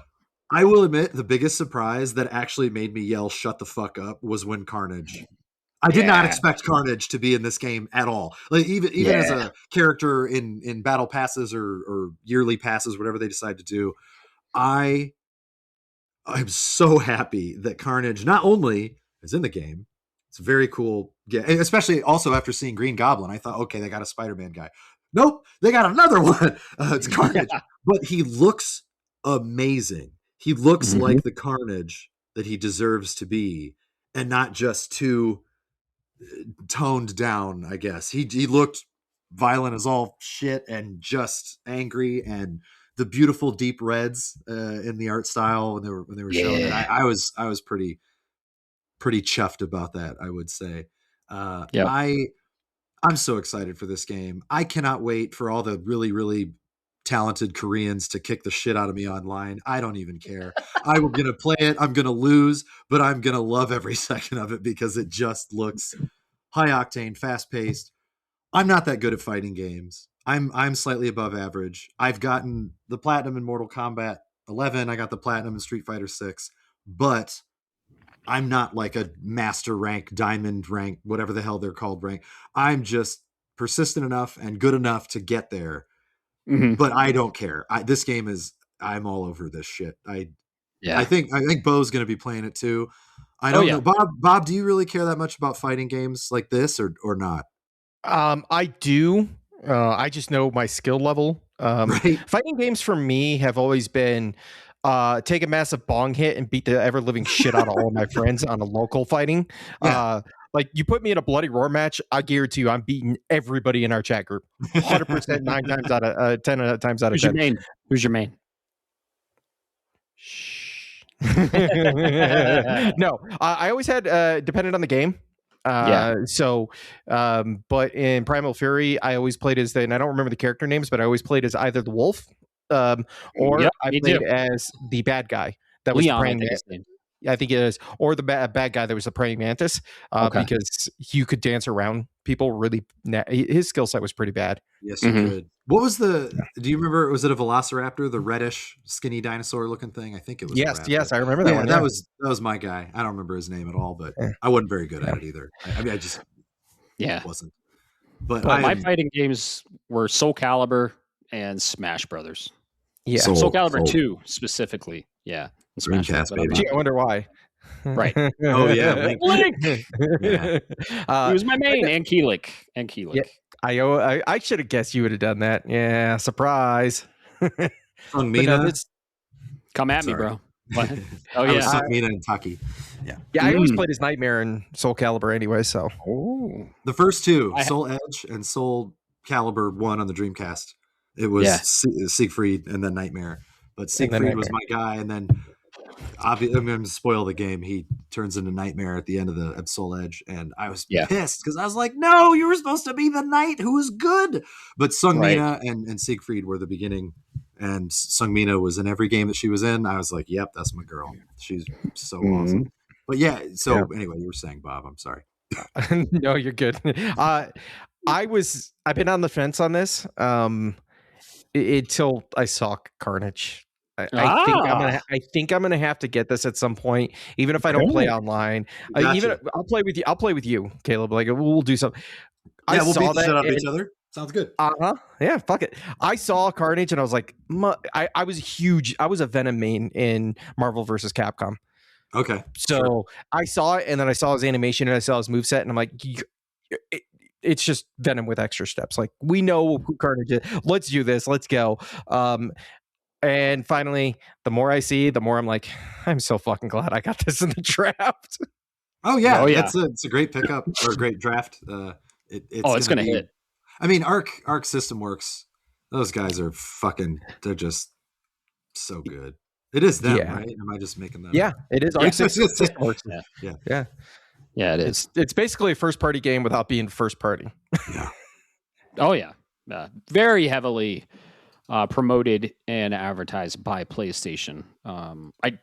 It's not first party, but it's exclusive to PS5. So, yeah, it's gonna. I don't think I knew that. Be incredible. I didn't think it was exclusive. So fact check me. I'm pretty sure it's exclusive. I believe you. Yeah, I'm pretty sure it's exclusive PS5 because we've seen it at State of Play. They've been all over the coverage for it. So, yeah. As far as I understand it, it's PlayStation only, but yeah. I love a lot of the selections of the characters in it. Even before now, I was sold because I'm sold. The game looked good, but then when they showed, obviously Wolverine was in, I was like, "Yep, that's happening." And then they fulfilled my other wish, which was Magic. I've always been a huge Magic fan. I love Magic so much. When she was brought into this game, I thought, "Are you fucking kidding me? I'm getting my dream." If they had Gambit and Nightcrawler in here from the X-Men, I would not be able to handle myself. But I love all the selections so far. I feel like they've done a really good job of sort of having different styles in for everybody and making everybody happy. Even I'm sure people are kind of sick of Spider-Man being in every single Marvel game. I know that's even though people love Spider-Man, but people were starting to get a little sick of him everywhere else.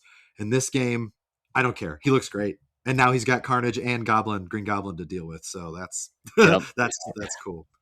So I'll tell you, Matt, as a fact check for you. This is why you don't trust AI, folks. It hallucinated. If you use the AI overview, it says Marvel Token Fighting Souls is coming to PlayStation 5 and Microsoft Windows.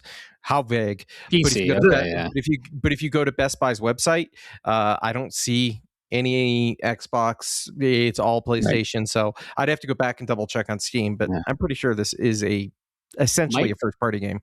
Yeah, it might be one of their. Well, it's not first party, but I mean, I know they got out of the game of releasing on PC, but it's not first party. So it does definitely seem like first party. And I love how they have been releasing these announcements and, drip feeding all these characters. And the next team up before release, we'll probably get it. Maybe one more state of play, maybe in September or something, is Ghost Rider's team. It comes out in August. So I think we're going to see the last team. I think the last team will be July.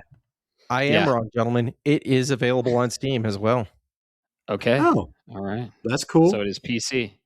Okay, cool. All right. More just players. Not Xbox. More player base.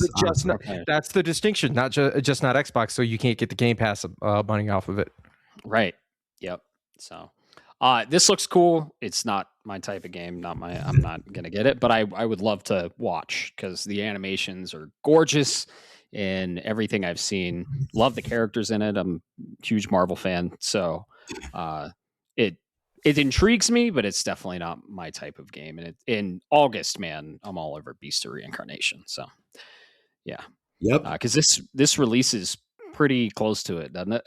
Yeah. I don't remember the date off the top of my head, but I think they're within a couple days. What is it? Let me find out right now. Yeah. Beast of Reincarnation is August 4th. Marvel Token Fighting Souls is August 6th. So it's just right after that. I'm going to be September 15th. So. Oh yeah, and that's all in September, right? Yep, it's the only game in September. Not Phantom Blade Zero. Not Onimusha. Not Phantom Blade Zero. Phantom Blade Zero got pushed back, and we're going to talk about it. So, did it officially get a date? A pushback date? Yeah, October 29th. Okay. Control Resonant was the other one that I couldn't remember. Yeah. So, this looks awesome. The next announcement, super excited for. We were talking about it a little bit in the beginning of the cast. I'm a huge fan of the Rayman series. I played a lot on the 64, and then they recently, like UbiArt recently, well, not recently, but I don't know, 5 years ago, 5-ish, 6-ish years ago, released Rayman 2D, like in a vector art style, cell shaded, and then they did a sequel to Origins Legends, and we're getting a from the ground up remake. It looks like Rayman Legends retold, not in the cell shaded 2D vector art style anymore, but pretty much 3D. I mean, from what we've seen, it looks incredible. So everything I saw in this trailer, I was like, yep, I'm buying that. To my surprise, I go on Best Buy. It's $40, and you get the enhanced version of Rayman Origins as well. So, holy shit. This game looks amazing. I'm there day one, October 1st, 2026. Are you fellas excited for this game as much as I am? Not as much as you, but excited. Yeah, no, really. I like Rayman. It's not my favorite thing in the world. So, but I do think it's good. This looks good. What about you, Bob? This is a purchase. I'm not happy about the release window. Like, it's getting a little rough. It could be worse. So I will say that much. But this is a purchase because I've got a boy here. Rayman Legends is notoriously two things. Is one, it's notoriously fucking difficult. Yep. If you know you're playing the OG, it is difficult. So I've got a son here. I think he's going to really love it. He thinks he's a good gamer, so I'm going to really put his chops up onto his first test and say, hey, you're going to help me because this is a co-op platformer. And Secondly, I didn't add it. I will say I'm here excited for this, and I've been getting more excited because certain snippets are being revealed or leaked or somehow. And some of the levels, Rayman Legends is very rhythm based with its music and its levels. And some of the music has kind of been leaking out. I haven't put it, I'm not putting it in this. I don't want to spoil anything. So I haven't put it in the remake. So if you play the original, it's the same shit. I've watched all of it, and it's all from the original. I don't remember. You would have to confirm something for me then. Okay. We don't have to do it now, but I can right now if you want. Okay. Yeah, go for it. Yeah. So they've revealed "Can't Touch This" is one of the beats for one of the levels. Oh, that's new. Wait, like MC or MC Hammer? No shit. I did not see that. What? Yeah, I missed that one. That's pretty cool. Yeah. That's exciting. New shit. Love I guess that is retold. Hammer time. It's true. Yeah. But like they have levels revolving around like the entirety of a music-based rhythm platforming. So when you hear the beat of the drum, you jump, and it's awesome. Mario did this in Wonder, and Rayman did it first. So yeah. Mm-hmm. Yeah. So I'm here. I'm gonna play with the kiddo, dude. I'll play with you online if they have that online feature. Feature net. Yeah. I wonder if they'll do the challenges, and I wonder if they'll do a trophy again. I'll have to do it again. I can't do it again. He's got PTSD. Here's my hope. My hope for both of you guys is that everybody gets parachute pants for the Can't Touch This level. Oh yeah, yeah. I'd be fine with. I'd be happy with that. Can't touch this. Yeah, very excited for this one. I'd say I'm a big big Rayman fan. Not a huge Rayman fan, but I really like the 64 games. And I didn't get the collection just because, right? It came out at a very crowded time. But this hits, it does hit October 1st after the slew of September games we got. But I think, it's pretty close to a game we'll talk about. Yeah, who knows? I'm very excited for it. So this next one, what? You'll see in the chat for later. Yeah, I found the link for you. For the Can't Touch This. So I just excellent. Okay, gave it I'm a going to little check watch. it out. Yeah, excellent. I'm going to check this out because I don't remember that being in the original. But this next one, we were pretty all confused, but it's called Bancho the Chef. It's a spin-off cel-shaded adventure game based off of Dave the Diver's Chef. So prequel. Yeah, okay. Yeah, prequel. Yeah, because he's older in Dave the Diver. Did either of you guys play Dave the Diver? I did not. It was one of those I wanted to, came out. I was like, yes, I'll get this. And I just never got around to it. I hear it's fantastic. I just didn't. Yep. I've seen a lot of it played, and I've always wanted to play it, and it's gorgeous pixel art, but never got into it. So you should pick it up August 4th. Just get it August 4th and just play September. Yeah, I'll get it September for sure. Yeah, so this looks cool. It's called Bancho the Chef, and Dave the Diver prequel game tells the story of how Bancho, the intense chef from Dave the Diver, learned his craft. So if you're a fan of Dave the Diver, you're getting some backstory on old Bancho, our old friend Bancho, the chef that makes all the sushi of the fish you catch. So that's cool. Yeah, the next one, I don't remember this one. I am so no. You would remember. It's the woman that everybody loves came out to introduce it. Oh yeah. Nakamura. I can't remember her first name. Gotcha.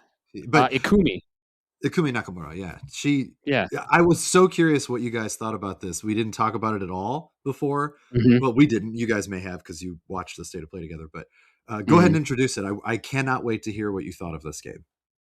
Yeah, what genre was it? It's that's part of the fun. What genre is it indeed?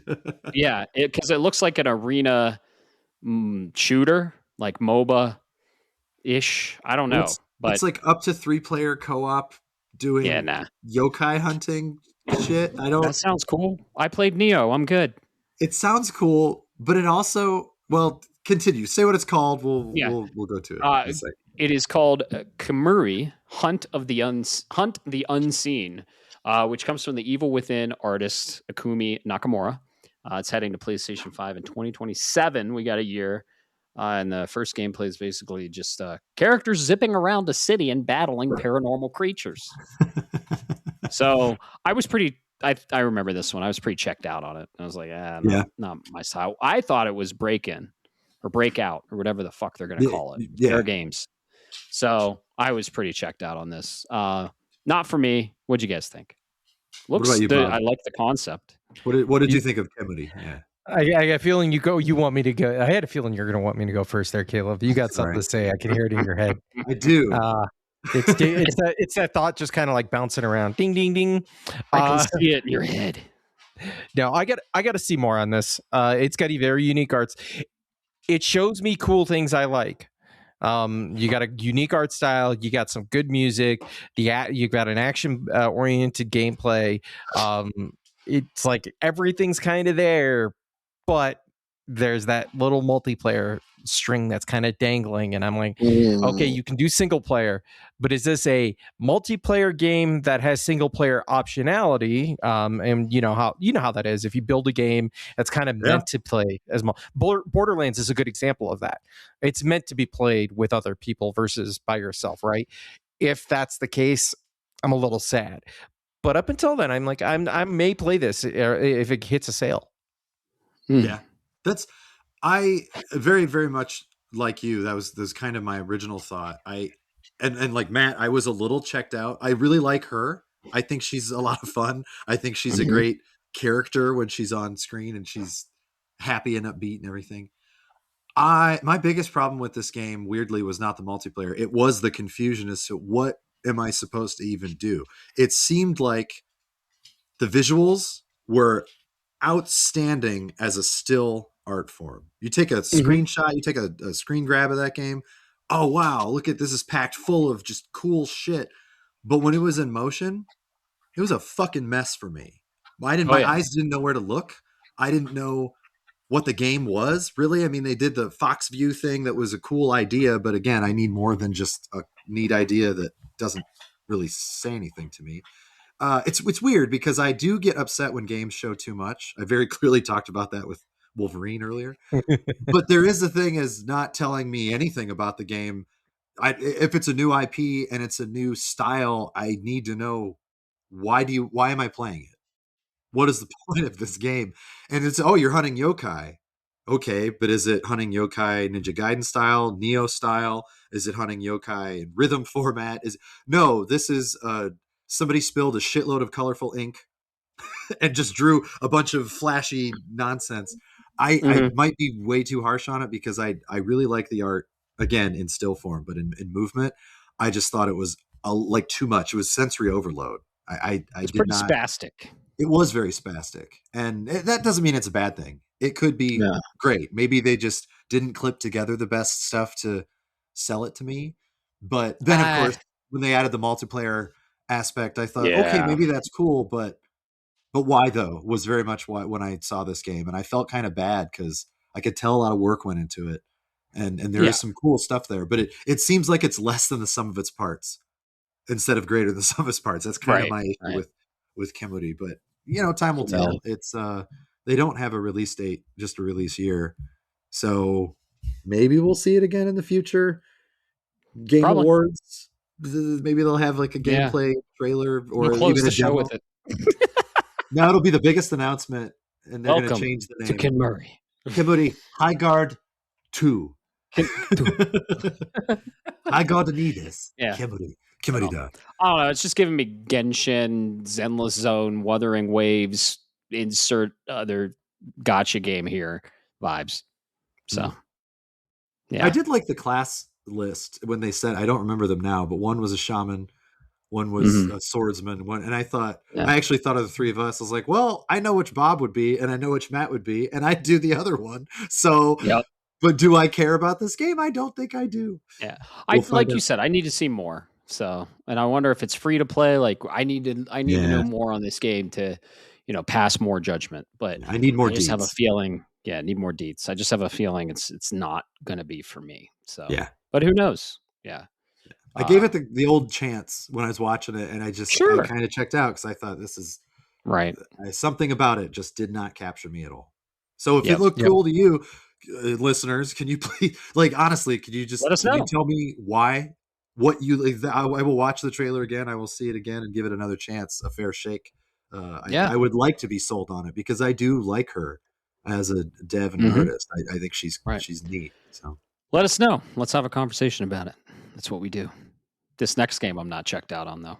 This next game I'm very, very excited for. We saw more gameplay and a lot more set pieces from Tomb Raider Legacy of Atlantis. The remake, ground up remake of the original Tomb Raider on PS1. So, yeah, I'm so excited for this game. Unfortunately, it did get pushed back, probably outside of the Grand Theft Auto clusterfuck that we're going to have. It was originally scheduled for 2026, and then we were going to get Catalyst, which is the actual next start of a new trilogy for Tomb Raider and our girl Lara Croft for 2027. But this got pushed to February 12th, 2027. So, which will probably push Catalyst to early 2028, if I was to guess. But boy, oh boy, does this game look fucking awesome. It looks great. Holy shit. It looks great. It does. Looks so good. Give me it. I want it. This game, I'm glad it got pushed because a delay is never bad. Yeah, Amazon Game Studios is behind this, and suddenly, due to a recent game, I'm like, okay, like just see what you can cook, right? Yeah, give me more of this. I don't need to see anymore. Like, I'll see you in February. You'll get my money January 15th or whatever, right? It's gonna happen. I will probably get that collector's edition if it's not super limited. It has the T-Rex head. Yes, I love Lara Croft. She's one of my favorite characters in video games. Not just because she's a beautiful woman, but she's kind of a staple.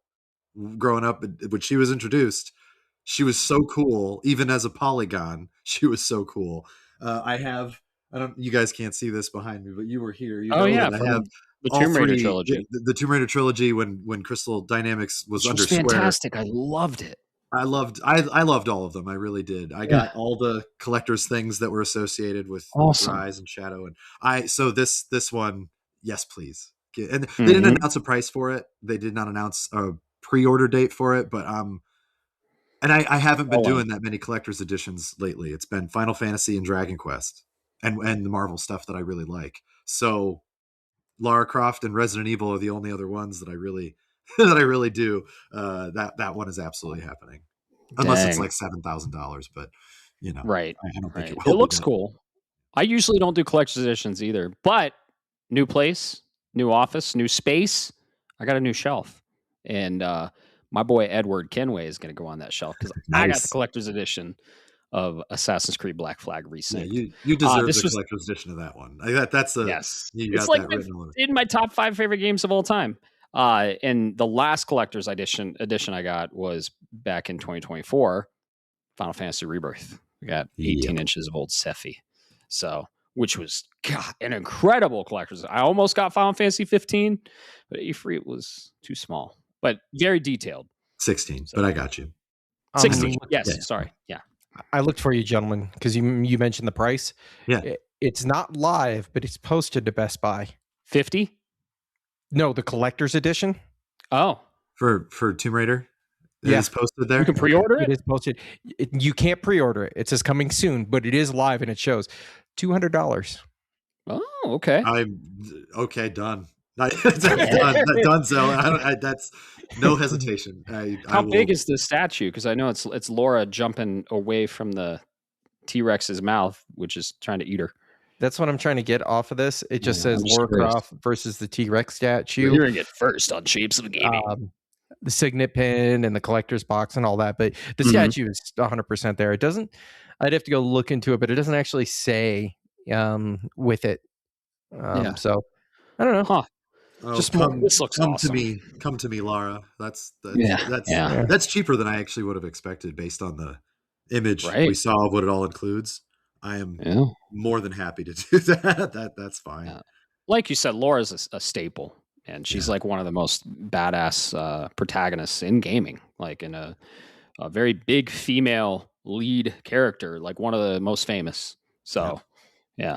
I've Good old talked Laura about it Croft. countless times before on the earlier cast that I do have a Mm-hmm. very big weakness for strong women. Lara Mm-hmm. Croft is one of the strongest in gaming and in Yep. movies. Even if the movies, Angelina Jolie ones, love them or hate them, they did okay. Other than the source material, half of it being ignored, they were fine. They were fine movies.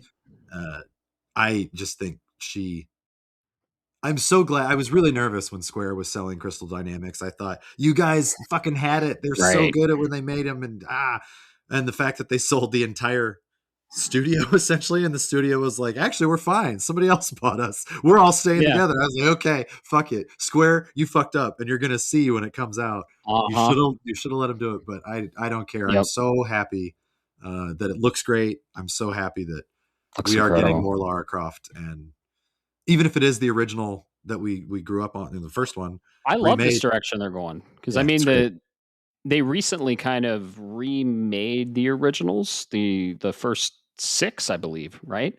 Oh, Or to first re-release 5. them on like PlayStation Plus and Yeah, and they stuff. cleaned it up, and like this is a like from the ground up remake, and I'm all about revisiting the first one. So the first original. I mean, it's getting pretty old. It's still good, but this they game don't age. deserves a remake. This deserves a remake. Absolutely. Exactly. Yes, please. And after, like Bob was talking about, after First Light, yes. just give me that. Give me that, please. Exactly. Yeah. So very excited for that. February 12th, 2027. Good old girl Lara Croft. The next one I thought was the Jurassic Park survival game, but nope. It is a dinosaur first-person survival game, and it is called The Lost Wild. True fear is primal. Who developed this? I don't know. Do we know who developed this? It looks like a Jurassic Park video game, and slated for PS5 in 2027. First person survival horror with dinosaurs. I'm usually all in, but it's probably going to release in a fucking crazy, like, crowded window, and I'm not going to have time for it, and it's not on my list. Can I tell you, not to be super negative, what my least favorite thing about this game is? Yeah, what? The title. I hate the title. It doesn't roll off the tongue. The Lost Wild, no. True Fear is Primal. Who's gonna fucking go to the store and say that? It's a mouthful. Or like if I go to your house and be like, hey, are you guys playing The Lost Wild, True Fear is Primal? Yeah. It just doesn't. It feels like AI wrote the title. I'm sorry to be that guy. It really does. I hope the game's great. I feel like just keep it like The Lost Wild.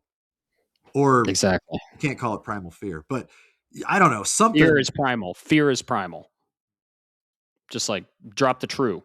Is fear primal? It's a mouthful. Primal fear. True is fear? Fear is primal true. No. Fear is primal. No. just drop the true fear is primal. Like, get rid of it. Yeah. Just keep the Lost Wild, because this is basically Outlast meets Jurassic Park, and Jurassic Park is the Lost World. So the Lost Wild is a great play, leads in, you know what you're going for. Yeah. I know that's silly, but when I was watching this, titles are important. That would not get out of my head. Usually I can just say, I don't care. A game could be called Poop Farts, and if it looks really good, I'm going to laugh at the title, but I'm still going to play it. This game, just the title bothered me so much that I said, I don't want to play it anymore. At all. I just don't. The title will not. I'm probably getting hung up on it like the beans and cheeses, but you know. Beans! Bob, did sir. you like what you saw? Are you excited for this one? Is it on your list? It's not on my list, but I like what I see. It's Annapurna, and Annapurna's killing it lately. Annapurna, I knew it was. Yeah. Okay. I think there is a group of players for this. I don't think I'm that group of players. Like, I played Outlast, and I was like, oh, this is really cool in concept. but my survival horror has Leon S. Kennedy and Claire Redfield. Goddamn right. Or Silent Hill. Silent Hill's the yes. other. Yep. So yeah, I wish them luck. I think it'll look, as long as they can. It's a small team. I think they'll be just fine, and it'll find its audience. Especially since it says it's only 2027, so we really don't have anything until next year. Yeah. This next one is one of our first and of many coming out September. Caleb, I know you're excited for this one. Pretty sure. I'm excited for the concept of it. I'm not going to get it though. Yeah, I'm not. Okay. Yeah, but I can you're tell a big fan why. of Dune.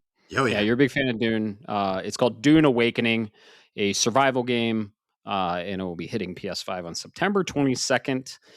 Single player, third person survival action game. Well, right? So here's why I'm not getting it, at least not right away. Because when this, you're absolutely right. I love Dune. I only read the first 4 books or 3 and a half, whatever, before his son took over after he passed, Frank Herbert.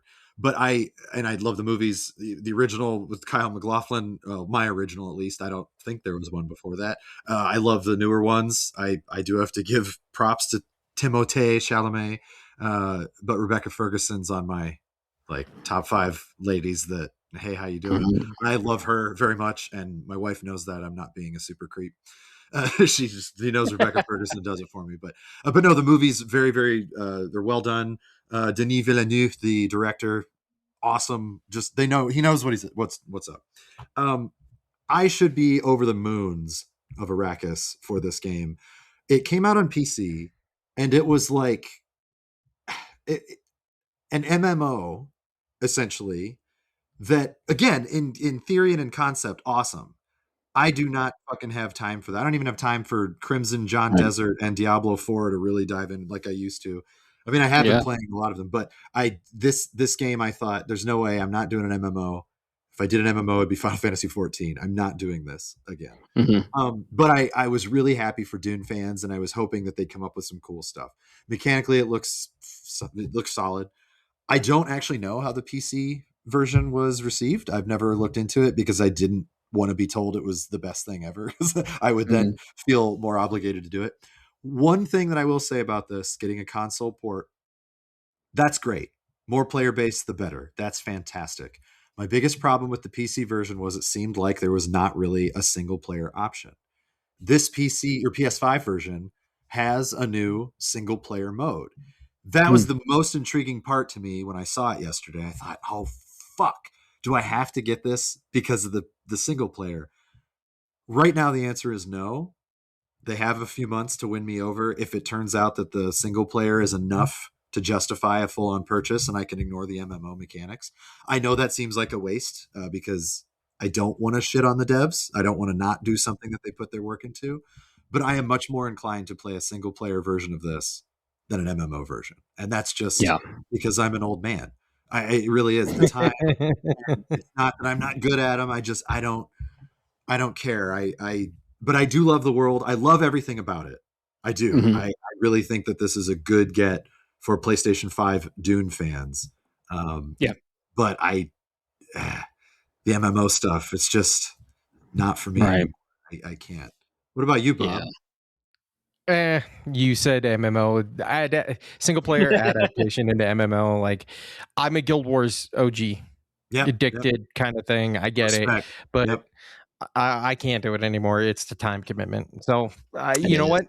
I hope it finds its audience and there's much success. But this is a pass for me. It was one of those things in the trailer where I was like, "Oh man, you're showing me stuff that's pretty cool." Talking about the Fremen troopers and talking about or Freeman, whatever. My thing, absolute favorite thing about Dune, when I read it as a child, and then when I played the Sega game that came out in like 91 or 92, and then of course in the newer ones, I thought that they were shown perfectly, were the ornithopters. They're flying the Atreides flying machines. Such a cool design, such a cool idea that they're basically like wasps. Flies, bees, dragonflies, whatever you want to call it. It's just such a neat thing. you get to fly one in this trailer they showed, and I was just like, you sons of bitches, because that was the thing that made me really legitimately excited. And I told myself, no, you can't, back away, beast. And I was holding my hand in front of the TV and telling it to, the power of Christ compels you, get off my screen. Because But it releases September 22nd. I know, right? But Matt, I'm assuming you don't really give a shit about this. Yeah, okay. No. Didn't think so. Dune's cool.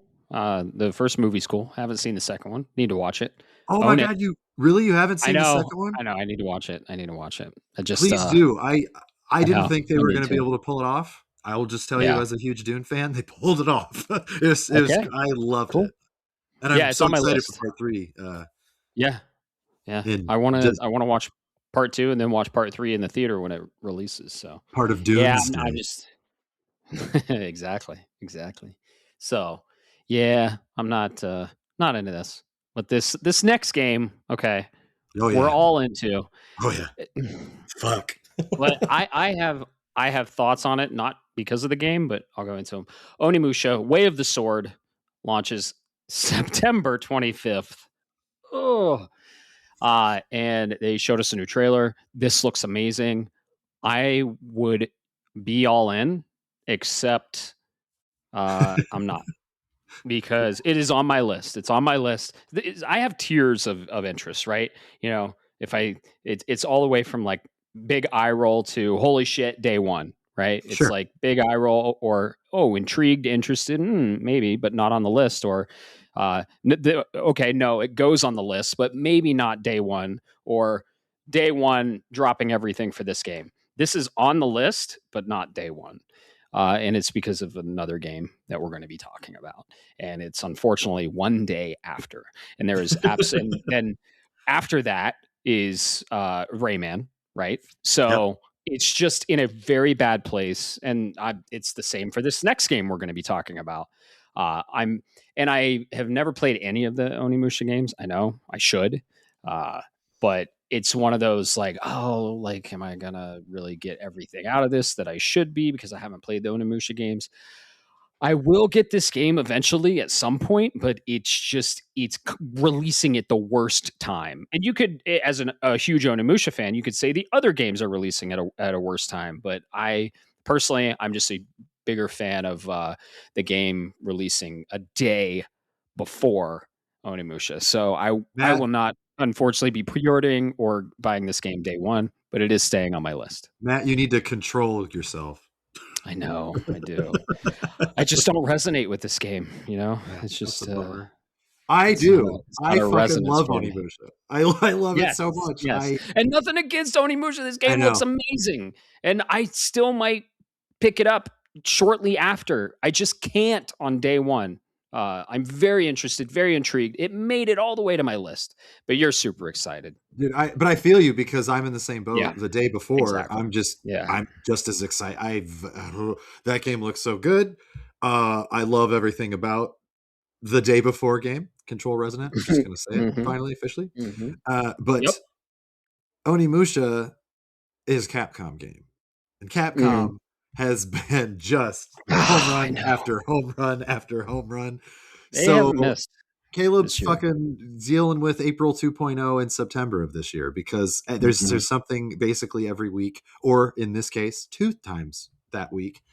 I'm going to hope and pray. See, I actually have tickets for the U.S. Open this year. I'm very excited, super excited. Ooh, nice. And, quarterfinals, semifinals, and the day past the day of the quarterfinals. We didn't even bother trying to get finals because we're not multimillionaires. Like, it's not going to happen. But I am very, very excited. It's the first Grand Slam tournament that I'm ever going to go to. I have been wanting to go to the U.S. Open for years, so maybe I'll get some Chipotle if Taylor Fritz makes it all the way. But right when I get back, Wolverine. And then, then there's something like 5 days later, and then there's something 5 days later, and then the next day is Onimusha Way of the Sword. So I'm just like, you motherfuckers are doing it to me again. September is fucked. And then October, obviously, you already talked about with Rayman, and then Ace and that's going to Combat. stack up, I think. It's a lot. But I will be getting this, and I will be playing it. Cool. If not immediately, very close to immediately. I'll have to stagger. I will. I have no choice. I love Onimusha. Way of the Sword looks fantastic. It looks so good. And I don't think it's going to matter that I'm a fan. I do think they're going to do a good job and just say, okay, you appreciate the soul of the game that you played on the PlayStation 2. That's fine. Now you can just play this new version of this new thing, a new chapter. That's what I want. I want them to do that, and everything points in that direction while keeping those Onimusha feelings solid, right? What about you, Bob? I know you're excited, but what are you in the same boat as we are? Let me build up the anticipation. Okay, so Onimusha is Capcom. Absolutely. I played, and they're on a fire streak. Like, they're on a generational run. We've said it before. Yeah, I played Onimusha PS2 way back in the day. I get it. But here's the thing: it's clobbering time. Sorry. Yeah, for every one of these we get, or a Neo 3 we get a Lost Soul Aside, or we get a Wu Chang Final Feathers, or like you get something that's good, but it just doesn't quite hit. Yeah. The catch is I am a absolute fucking mark for these kinds of games. It is the Bob Slop that sits right next to an RPG and a roguelite. All right. Yep. Wolverine looks amazing, but I know what I'm getting. This is at the top of that list. I will hold off on everything else because I'm going to do one a month is what I try to do to focus. This is it. Capcom is killing it. I love Onimusha. I love the game style, and they showed everything I needed to see. I'll be in this while you guys are playing Wolverine and shit. So I'm there. And how about the game that launches before it, Control Resonant? Yeah, that's the other part of this.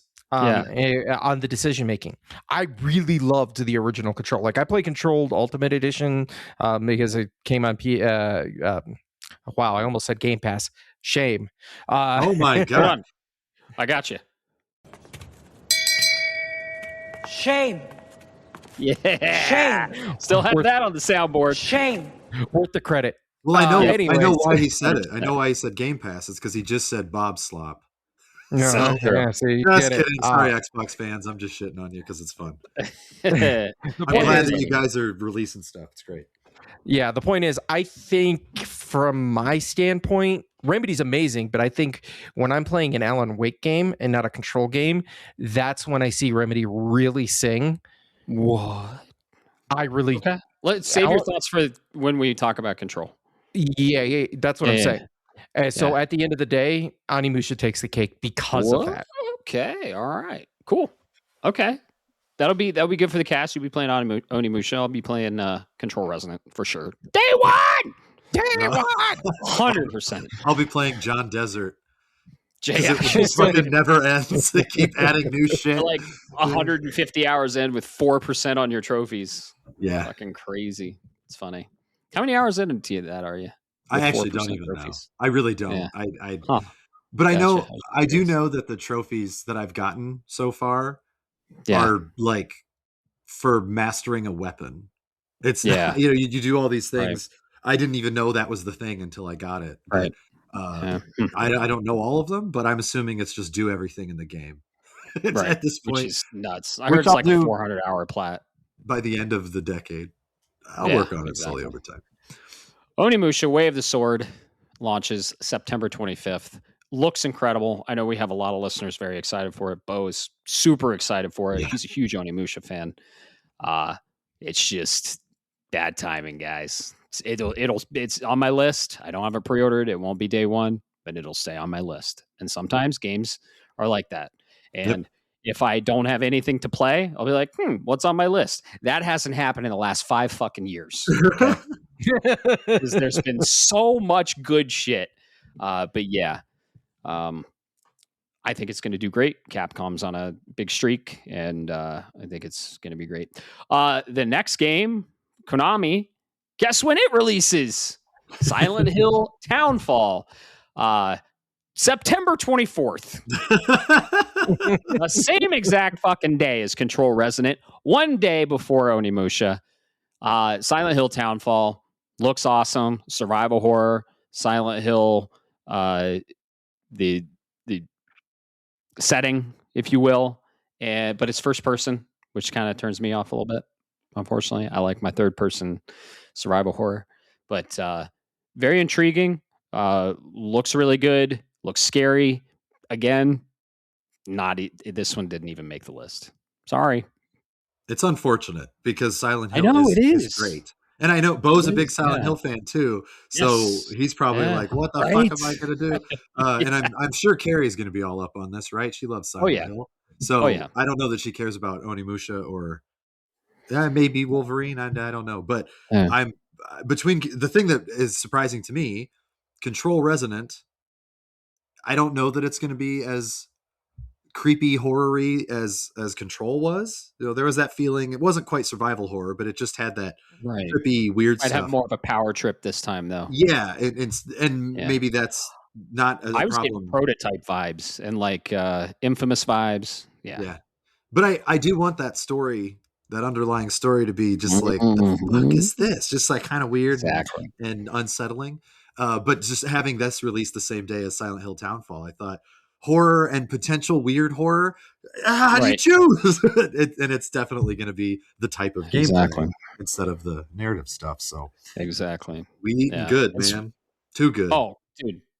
Incredible games. I mean, I don't want to say too many games because it's a good problem to have. There's a lot of games. But speaking of something still on my list that I haven't played, Silent Hill F. I plan to play it this October. Maybe. Who knows? Probably not. But yeah, this one, I just can't do it. First person. I kind of stay away from first person. It's just a preference. And it's releasing the same fucking day. September stacked. Can't do it, guys. Sorry. Looks incredible. Bob, are you you didn't even really finish Silent Hill 2 remake. I don't think you're in on this game, are you? If I ever get to the end of my backlog, like I know this is gonna be a good game, but if I ever get to the end of my backlog, it'll be there as a pickup and play. But I still have Chronos that I'd rather play. Yeah. Yeah. But you And we got a didn't little finish Silent Hill tease. 2? You didn't finish Silent Hill 2? No. That's one of the few survival horror games. That's actually the only survival horror game that I played where I'm like, I can't finish this because my anxiety just goes through the roof so bad. And I don't know what happened in 25 years since the first one, but yeah. What was it? Was it the, I don't want to spoil it, but was it the really dark place? It was a certain area where a certain character is standing behind a certain set of bars. Oh, damn. That's so early. Okay. Oh, wow. Yeah, that'll do it. Yeah. Thattle do it. But that game was scary as fuck. I was like, no, I'm done. I'm good. Bob got lost in Silent Hill. He's never to be seen again. Right. I wish I would have been there. You just put the controller down. I was like, fuck this. know your limits, guys. It's good for you. Good for you for just saying thanks. Just a big old nope. Yeah. That's funny. Yep. Yeah. Yeah, it's bad timing again. Looks awesome. Glad Konami's making another new Silent Hill. Just not even on my list. I'm interested, intrigued, but yeah. And Caleb, you're not getting it. Townfall? Yeah. Not at the time of release. Yeah. I'm actually way behind on the scary games because they're not generally my favorites. They have to be. I think I've talked about it on the Requiem spoiler cast that I really need them to just be more something. Alan Wake 2, I absolutely loved because the story was just so good. I played the original Silent Hill 2, did not play the remake. It's not because I didn't want to. It's because when the fuck would I have? I do need to play that. I do want to play Silent Hill F. I'm going to play Townfall after I get around to those two. But you want to play Chronos? I'm going to play Chronos. One of them will happen this October if we're lucky. Yeah, probably Chronos, honestly. But who knows? We'll just have to see what happens. Oh, I can't wait to talk about Chronos with you guys when you finish it. Just incredible. When the DLC comes out, they'll probably have a deal for the game and the DLC. Yeah. I'll probably, because I do not actually own Chronos, so I'll probably wait for that to happen and then buy it then and just get it all. Gotcha. And enjoy it. Yeah, they teased an announcement. We assume it's DLC, but they did tease Lazarus, and they tweeted it or X'd it out whatever you want to say. But they said it's LZRS, Lazarus 28, Pursuit Protocol engaged. That's very exciting, and I can't tell you why. So, yeah, Chronos is an incredible survival horror. We talked about it on our top 10, or was it top 5? I don't know. Top favorite survival horror games. Yeah. I made mine. So, and I played it early this year, I believe. Or no, I played it. You played it Halloween, right around when it came out, I thought. Yeah, I did. Because I know shortly after it came out. Yeah, because there was something on that else episode, that came out. and you guys both loved it and talked about it in great detail. So good. Yeah, I mean, I was intrigued then. It was just, you knew I hadn't played Alan Wake 2 yet. I was so far behind from all the shit I dealt with years ago. So I was like, I can't let Alan Wake 2 wait anymore. I've owned it since I had to do it. So, but looking forward to Chronos for sure. So Townfall will be fucking sometime, but I just not at release. No way. Yeah. So Silent Hill Townfall launches September 24th. Looks cool. Go check it out. The next game, I don't know, Caleb, if you're I think you're excited for it. I'm intrigued by it. It's still not on my list because of the fucking date. Yeah. And this is Ace Combat 8 Wings of Thief. I wanted to get into Ace Combat 7 especially after Top Gun Maverick. Just kind of got that itch. Yeah. Fucking incredible movie, my movie of the year. Amazing sequel. One of the rare times when a sequel is better than the original. Especially so many years later. That's the other thing. Exactly. So far. 30 years later, something like that, right? Because Top Gun was a 90s movie. Incredible movie. Go watch it. Maverick was awesome. Yeah. Oh, Maverick was so good. But yeah, Ace Combat 8, Wings of Thief, October 2nd. Cool. One day after Rayman Legends Retold. Thanks, guys. So before that GTA, that's what they were going for. Just exactly. And I have a sneaking suspicion that Castlevania is going to be releasing this October. So my guess is October 24th for that day, or for Castlevania. Okay. I don't know why. It just feels right. Heard it here first. I like it. Sounds about right. This game looks awesome. It's fighter jets and it looks like it has a really cool story. It's the 8th Ace Combat mainline, of course, and looks incredible. Bob, you have this drafted. Are you excited for it? Are you going to get it? I won't be getting it, but I'm really intrigued by this game.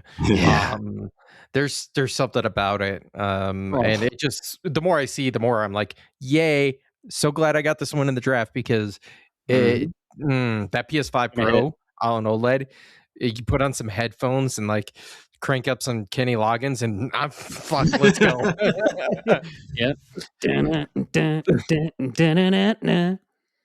Dude, I played that fucking song just cruising in my car probably for a solid month. That's all I listened to after Top Gun Maverick. And gotta throw that on while playing this game. For sure. Caleb, you excited? You gonna get it? So I'm not going to get it at launch because the timing is just bad. I love Ace Combat. I played Ace Combat 4 so much back in the day. And then I actually never got to play 5 and 6, but I did play Ace Combat 7. I do not own it, but I did own it.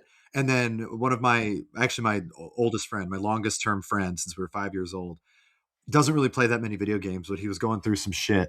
And he's, hey man, like bad, I think divorce, the whole 9 yards, this horrible stuff. It was not great.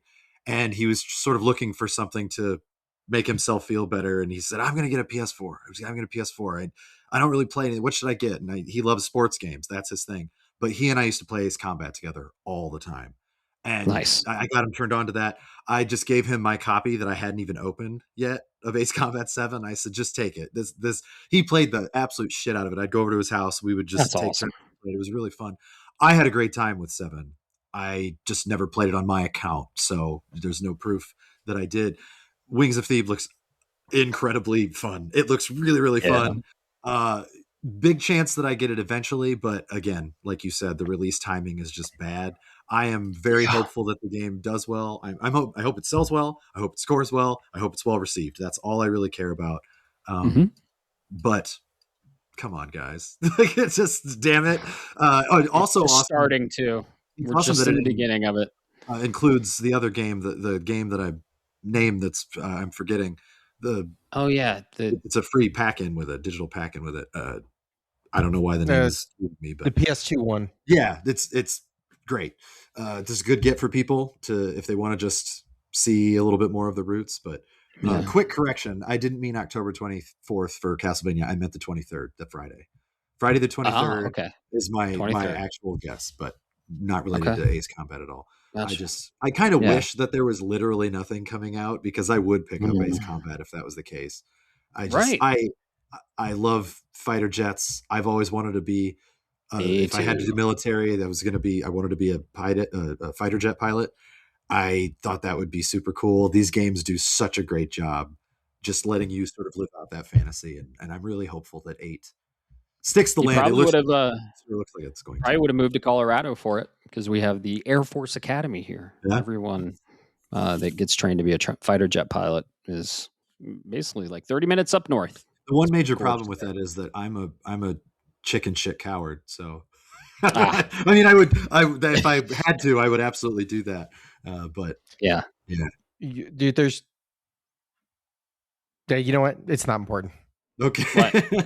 Is it correction? Yeah. So keep in mind, Ace Combat, when you're dealing with the aircraft carriers, keep in mind Navy. That's pilots. technically, So it's not always Air Force. No, my military mind has to scream it out loud. I'm sorry to be the guy. That is good to know, because as a layman, when I was younger, I mean, you think Air Force is going to be everything air related, and that's just not true. But you are correct. Thank you for clarifying that. Yeah, looks cool. It's on my list, but it's not a pre-order or a day one. It's just the timing sucks. So I will eventually get to it, like you, Caleb, and I'm sure we'll all eventually get to it. So, Ace Combat 8, October.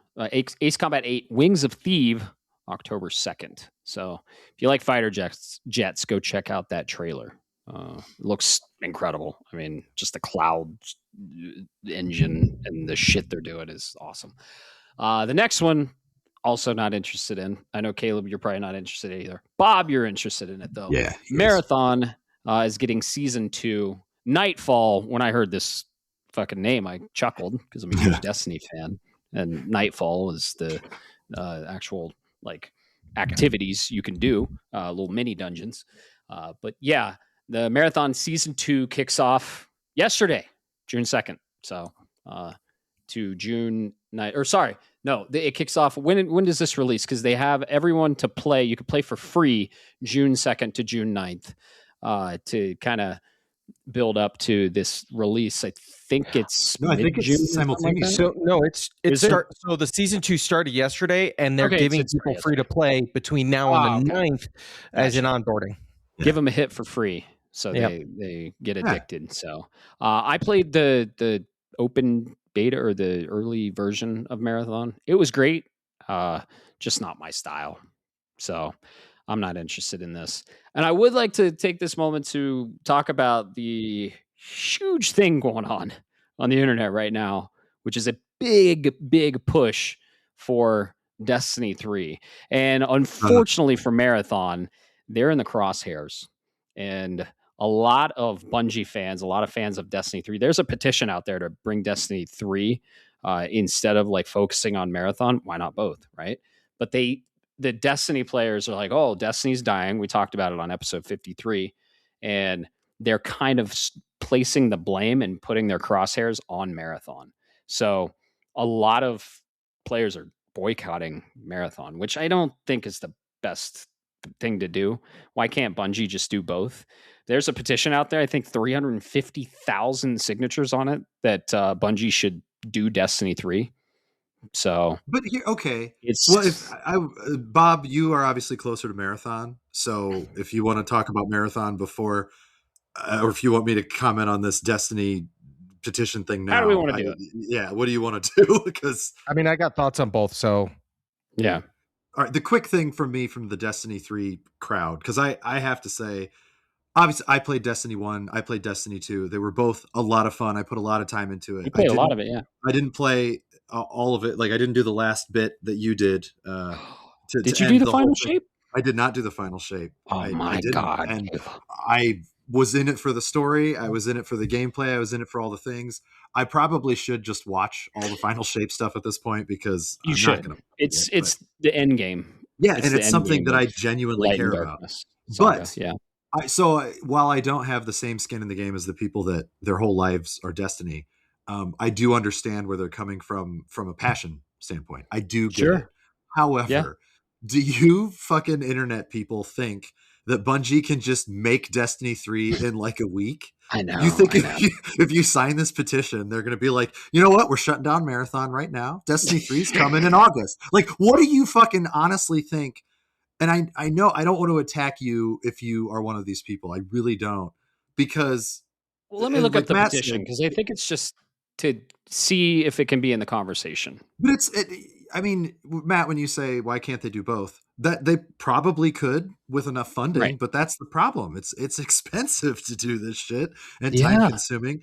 But also, when did Bungie get to make Destiny? They made it 2014. After they left to do their own thing. They had an idea. And Activision mucked it all up. And they came up with Destiny, though. They came up with this thing that was very special to a lot of us. And not to say that they're sick of it because it's bad. I don't want to make it sound like that. But if they're not feeling it, let them do something else. Let them cook on something else, and eventually, maybe another hit will come around that you care about so much. Yeah. Maybe it won't be from Bungie. Maybe it'll be from Rockstar. Who knows? But for people that get really mad about that, I just feel like it's almost unfair that Marathon players might suffer. Because, I mean, Bob, you're still going to play Marathon when you want to play Marathon. You might be upset if Destiny 3 doesn't come out, but you got Marathon. That's like me saying, I'm not going to play Final Fantasy 17 because it's not the one that I wanted. Like, no, I'm still going to play it, give it a chance. If it fucking sucks, I might be loud on the internet and be like, what are you doing? But I'm not going to say, how dare you? You should be working on this other thing. You know what I mean? See both sides. For sure. Both sides. I get the passion. I do. I just feel like you're not you, but the people that are angry, I think they're focusing in the wrong place. Let me read this petition real quick. The Destiny franchise has captivated millions of gamers around the world in its immersive universe, thrilling gameplay, strong community. However, with the end of updates for Destiny 2, it's time to take the next step to keep this beloved series thriving. That step is the development of Destiny 3. So they just want the development to start. Okay. The desire for new adventures, fresh storylines, our passion and commitment to the Destiny franchise drives us to reach out to Sony and express our collective voice. Join us petitioning Sony. So to be fair, this petition, I'm going to sign it. This petition isn't cannibalizing or putting down Marathon. That just happened in the overall community online. Okay. This petition focuses on Destiny 3 and says, hey, let's start the development of Destiny 3. Here's our support and why you should start the development on Destiny 3. That kind of, and then the toxic part of it was like, oh, Marathon is getting in the way of the development of Destiny 3. Fuck Marathon. We want Destiny 3, right? Yeah, that's the problem I have. The first part, I don't have a problem with. I mean, you should absolutely let your voice be heard if you're a fan and you want, like, no, we want more of this. We will support this. We will buy this. But at the same time, those people better put their money where their mouth is if that happens. Right. Because how many times does shit happen and then it doesn't get supported? Right? The same fucking fan base was bitching constantly about Destiny 2 when it was like here. Yeah. And it's like, oh, it's going away. Now you care. Now you want it back. I think Bungie should just let it lie for a bit. Let people miss it a little more. And then boom, in like 3 years, Destiny 3 in production, releasing like 2 years from now or something. But it also is one of those things where you don't, like, you're damned if you do, you're damned if you don't.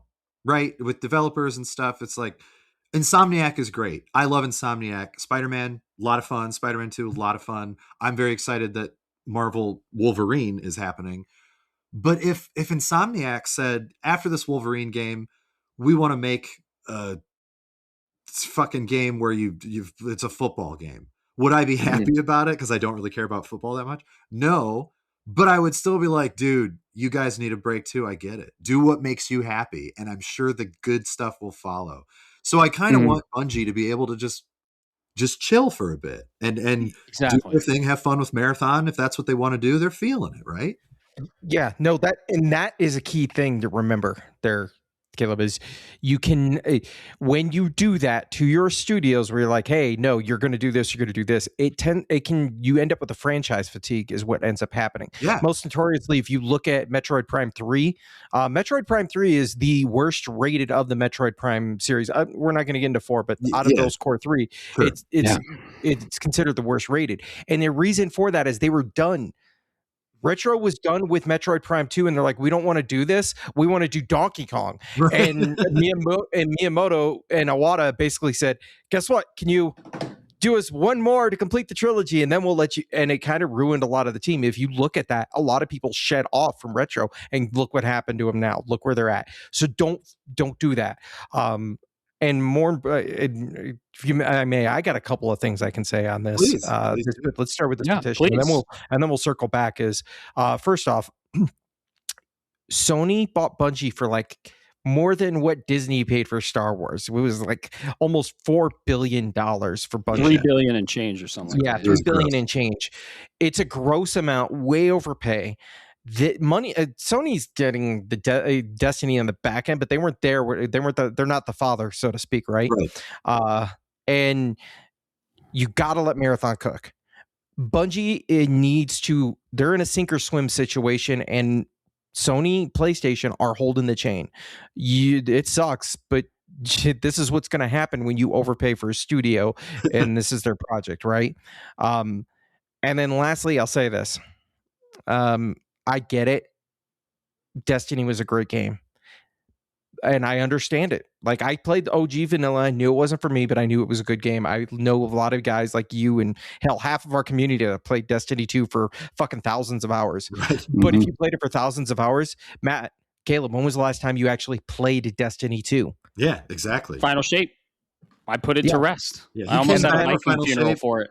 I was out before the second Iron Banner, third Iron Banner. Yeah. I mean, I did enjoy what I played, but the story was done. The main arc was done for Destiny 2, not the Final Shape, not the whole thing. But it was years ago, literally years ago. And that's my. Oh, go ahead.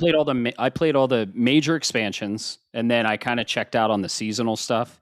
I played a lot of Destiny, like D1, D2, Taken King, Forsaken, but then like Shadowkeep, I started checking out when it went like free to play and all the seasons and bullshit. That was right. I quit right before Shadowkeep. That was when I stopped. I stepped back right before Shadowkeep, but then I of course played Witch Queen and Beyond Light. Lightfall was fucking incredible, and then Final Shape. I was there for the big expansions. But yeah, after that, the 10-year Light and Darkness saga, I put it back on the shelf, and I was like, that was a good fucking 10-year game. Awesome. And that's my point. That was the signal, right? It was Final Shape. Where was the player base after the Final Shape? They were waiting on more stuff. I mean, there was more content. There was a roadmap, and then they brought Star Wars to Destiny, which we all know Destiny has always been kind of inspired by Star Wars. Gaul was literally Darth Vader. But bringing Star Wars and lightsaber, it's like, you're Fortnite-ifying this shit. So there was a big fall off after the Final Shape, because I mean, if you play it, it's a finale. And that's the thing. I mean, part of the reason, not to get like too far off base, but with MMOs, I actually have a lot of respect for MMOs. I do. My problem, because other people live for this stuff. For something to be beautiful in my eyes, it has to end. And that sucks. Yes, agreed. When things end, it does suck. It hurts. It absolutely does. But Star Wars Galaxies was a really a popular game back in like the late 90s, early 2000s, I think. I don't remember when it's set, but a lot of people were very, very sad, bittersweet when the servers got shut down in that game. I actually didn't play Galaxies, but I had a lot of friends who did and played Final Fantasy XI, and we would talk about it in Final Fantasy XI and then in World of Warcraft and then in Final Fantasy XIV. But a lot of them might have been upset at the time. And about a year or two later, they thought, what a beautiful experience it was that I got to it just got to end. And that's the problem with starting a living game, is that you kind of know going in, this is going to end whether I want it to or not. Yes, we get this with narrative, single player stuff. Yes, you get it when you buy any game. It's going to end eventually. But let it end on their terms. Let it end the right way. Don't. Yeah. I don't understand. It's a conclusion. It's closure. Yeah, it's okay. These are the types of games I love to play. Like, because I don't play usually ongoing games. I got into Destiny because it checked all the boxes. It really did all the boxes. But then like it started going free to play and seasonal and a lot of microtransactions. It started evolving into something I usually don't play. But I like when games end. You play it, you finish it, you say awesome. You sometimes platinum it, you see it through. That was an awesome book. On to the next one. Yeah. I go back and play Chrono Trigger on occasion because it's just so perfect. Because it ends. I mean, it ends like 15 times if you want to get all the way. I don't remember how many exactly, but it does end, and it's like, wow, what a great experience. And MMOs, you have arcs that do that, and that's great. You have expansions that do that, and that's great. I feel like for me, that's enough. But this, I don't know. It's just like let it die. Let it, like you said, let it go away for a bit. Let it rest. And then if you're inspired to bring it back, Bungie, if you have the money, if you have the fan base for it, fuck yeah. But for people, I love the passion of people doing this stuff, and I love having their voice heard. It's the toxicity part that really just makes me crazy. The blaming a marathon. It's just like, guys, come on. Like, what is that? It is that blaming the marathon. And I'm a realist, and this is not to crap on anybody that's going to sign the petition. I think it's really good to see the passion, but you also have to understand, you just don't go to a fucking developer and say, make this monkey. Like, you go, hey, I want you to surprise me. There's a process. They come out and they say, here's what it is. Because people have been bitching about no games on PS5. For the entire fucking generation, and people are ripping on PlayStation Online, Sony, and you go to these certain groups, and it's like, well, Sony's surviving off of Xbox and live service, which is fundamentally true, right? That's happening within the PlayStation ecosystem. So we finally get something, and I know I'm part of the problem, but that's a different point. I'm interested. Is we get a first party game. Housemarque made a fucking excellent first party game, and the reports, according to Circana, it sold like 300,000. I voted with my wallet. Really? That Mina, Mina sold that many in 3 days. So you can't just tell Sony do this and then not fucking buy the games when they provide it for you. Right. So I'm glad these games end because we have other games just constantly coming out. And if you have ongoing games as a service, like going at the same time, they're going to start cannibalizing each other. They already have. Exactly. Yeah, they already are. And you can only spend your time currency, like your attention can only go to one game. Like, I really hope people aren't fucking playing two games at once out there. Like one with their feet or something. I don't know. Games need to end. Yeah. And let it sit for a while. Like kind of like Uncharted. Uncharted went away for a bit. We haven't heard a lot, and everyone's going to be super excited. I know, me too. I fucking miss Uncharted. Let people miss things. Let people miss things. I think it is a bit too soon. We can start talking about Destiny 3, but it's way too soon to get like an announcement or anything. Maybe Bungie's like, it's in development. See you in 5 years. You know what I would actually love? I know a lot. I would probably be in the minority here. I would love if they revisited the Destiny universe and didn't have it be online. Have it be a different genre. Like almost go the Studio Sabotage route with The Messenger and Sea of Stars. Just do Destiny something far away or however they would want to do it. Maybe not even have it be a third-person shooter or first-person shooter. Maybe have it be a fucking action game. I don't know. They obviously like lightsaber stuff and the heavy weapon blades. Maybe they could come up with something that's almost like a Phantom Blade Zero-esque thing in Destiny. I don't know. Exactly. It'd be up to Bungie to Single figure player, that would just be in the so story, in the cool. universe. I'd be all in. I would love to. Like, what did I say on the Pragmata thing? Science fiction is so hard to do well. And Destiny was fantasy sci-fi. There's obviously the fantasy elements. Fantasy sci-fi is even harder to do well and not just be stupid. They nailed it with a lot of the storytelling in Destiny. So bring it on in a single player. Give me a Destiny Mass Effect. That would just be, whoa, man, like that. I would love that.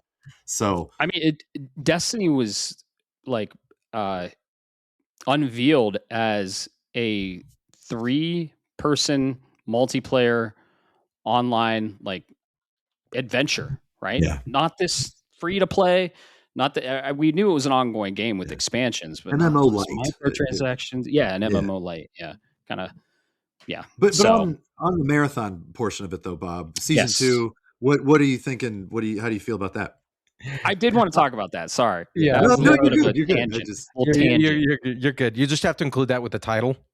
Somehow. I will. I'm just kidding. Marathon sucks. Destiny's better. All caps, exclamation point, double X for sucks. Yeah, exactly. If the boys call me and I get the beacon from Mason and Bo and say, "Hey, we're gonna hit marathon," I'll be there. This is an easy come out kind of game. I don't care. I'm not gonna. It's not my hard focus. I'm not gonna platinum it, but Marathon really fucking plays well, and it is so much fun when you're in that mode. And this season 2 with the nightfall, like the nighttime settings and the low vision and everything else, because it helps when you look at, like, you see people and they're like, oh, there's a snipe, and you're like, shit, he's way out there. Here you see that shot in these trailers and you know where it came from. I think this is if the beacons are lit, I'll be there. If not, let it cook, but it still looks good. So if you want to play it like Marathon, go check this out. Yeah. It looks fun for an outsider. I intrigued in Marathon for the gameplay and stuff. It looks good, but it's just not a thing that I have time for. But you guys were talking a little bit in the chat about the season 2, the new shell, the new stuff that just seems like, if I were interested in this game for time, I would absolutely play it. It looks great. Yeah. So yay for season 2. More is always better. More of something you like is always better. If you still like it. So why it's not? Included with the purchase of the game. It's not an additional cost. So love to see the support, and Bungie's gunplay is unrivaled. So tier.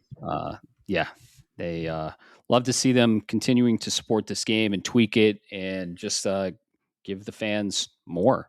And really raise the value of the purchase. So, I'm excited for people that are excited for it, and I want to see Bungie succeed in whatever they do because they're an incredible developer. They deserve it. So, they really do. Absolutely. This next game kind of like confused the fuck out of us all because I initially thought it was the break-in game because it's fucking Fire Sprite making it. So we are getting Until Dawn 2, and it's set on an island in like a tropical setting. So nothing like the original, which was a cabin in the woods. But the more the trailer went, I think I was the one that was like, this kind of reminds me of Until Dawn, and everyone's like, yeah. And then the fucking title comes up. So Until Dawn 2, the slasher movie turned game series is back. Full-on sequel launches in 2027. We got a year only. New setting and characters, the same interactive film content. Did you guys play Until Dawn? A little bit. You did play it? Did you play it on PS? Where did you play it? Do you remember? I played it on PS4 back in the day for a little bit. Short answer, and I can get to this because I know you've got much more experience with this, Caleb, is I like these style of games when they were Heavy Rain. Yeah. Yep. 20 years ago, they were awesome. They really clicked with me. I'm not trying to discredit, because like Detroit Become Human and everything else are great games, but man, I have a hard time keeping going. So it cool. I wish them success. Yeah. They're not for everybody. That's with Until Dawn. I did actually play just a little bit of Until Dawn, but not here as at friends. I think the best way to play Until Dawn is with a group of people where everybody picks a person. Party game. And you get to make the decision. That I actually think works really well. Maybe that's a me thing because I'm not a huge fan of slasher stuff in general. I just don't find it that interesting. But when you're sitting with 6 people and you're just like, oh no, like so and so just died because they're bad decision, like that's way more fun for me. But like you said, Bob, I'm kind of with you on. I very much enjoyed Heavy Rain. Well, enjoyed is a strong word. I appreciated Heavy Rain. I appreciated Detroit Become Human. I appreciate those. Was it Beyond Two Souls? Is that what the one was called? I appreciate all those, and I really like them trying to make an interactive movie that isn't just a fucking slog. Unfortunately, to be accessible to more people, you kind of have to make some of it a fucking slog. There's not really a good way to do it. With one exception, we all played it recently. I would consider it to be one of the best iterations of a playable movie. But I'm really happy for the Until Dawn fans. I think Until Dawn looks like it's going to be more of the great. If you liked Until Dawn 1, you're going to love Until Dawn 2. They've learned how to make it beautiful. They've learned how to do the storytelling. They've learned how the interactions happen. So I'm not going to be picking it up unless I have a big old party with some friends that want to play it. I'm not going to buy it new at like full price. It's nothing against it. It's just not my jam. So, but good on you if you're a fan of this stuff, I think. Yeah. What about you? Yeah, same here. Okay. Same here. Yeah. Not my jam. Not my style of game. I've played a couple Telltale games in this style, Tales from the Borderlands and Wolf Among Us. I enjoyed them. Definitely not my style. I like a little more control, like actual like sticks on the sticks and really controlling your character, other than like choosing different paths, kind of like a choose your own adventure, watch the game instead of play it. Just not my style. I am intrigued, not on my list. I'm definitely not getting it. I think, like you said, I think these are incredible party games. The one I would play, the one I would dive into this style, I do want to play Detroit Become Human. I think it's the story is right up my alley with like the AI stuff. But like you said, it's a little heavier. I would want to do like a party style, like, oh, what should I choose? I wouldn't want to play it alone. I think these are like really good party games, like you said. But it is weird. If I may, Matt, Detroit Become Human. I did not want to play it with other people. But just, that's going to be my. That's my point. Detroit Become Human. Don't make it a party game. How do I put this? I know it gets deep. It gets very politically deep in messaging, and it slaps you across the head. So excellent. It's a party. That's the kind of game I'm going to troll you 100% if we're doing it as a party. And I feel like, I mean, there is a place for that absolutely would be fun. But as a person who, I didn't really know what to expect with Detroit Become Human, but for some reason I thought I really need to play this. I just need to play this, and I don't even know why. And when I finally did, not that I would be embarrassed if other people were with me. It wasn't that. It was more, I'm glad I can just kind of reflect on this decision or this lack of a decision or whatever I did wrong or right or morality. And there was a lot to learn from that game. And a lot of people online, like Bob said, the political Nazis, not literal Nazis, the people that are online, fake Nazis. I don't know what to say. I shouldn't have said Nazis. Whatever. Those people that just go full bore and shit on everything. I don't think, I think the game deserved better than that. But the other ones, Until Dawn and stuff, like absolutely great party games because it's a little bit more on the surface of like, oh, you fucked up and you got your head cut off. Haha. Whereas in Detroit Become Human, it's like you just committed mass genocide because you're an idiot. That's not something that would be as party full. Gotcha. Okay. At least in my opinion. I don't know. I was glad that I just kind of let that game marinate I see. So that's the one I would play. Yeah. If I were to play. And then there's a slew of them. So, yeah. If you loved Until Dawn, you're getting a sequel. We knew the sequel was coming because I think the PS5 version kind of at the end teased a sequel. So it did. Yeah. Looks cool. Looks really good graphically. So, yeah. Very cool that we're getting a sequel for it. So I'm excited for those that are excited for it. This next one, day one, on my list. Been excited since the announcement. I can mimic him. Control Resonant. We finally got a release date. This is like our 4th trailer, I think. But this is going to be releasing, you guessed it, September 24th, 2026. Finally got a release date. This is a put down everything and play game for me. Control was a fucking gem. I loved every minute of it. Man, I don't know which one's my favorite, Alan Wake or Control, but they're really, really close because I loved the shit out of Control. I played all of it, platinumed it, played all the DLC. I have been excited for this one since the tease in Alan Wake 2. So, love it.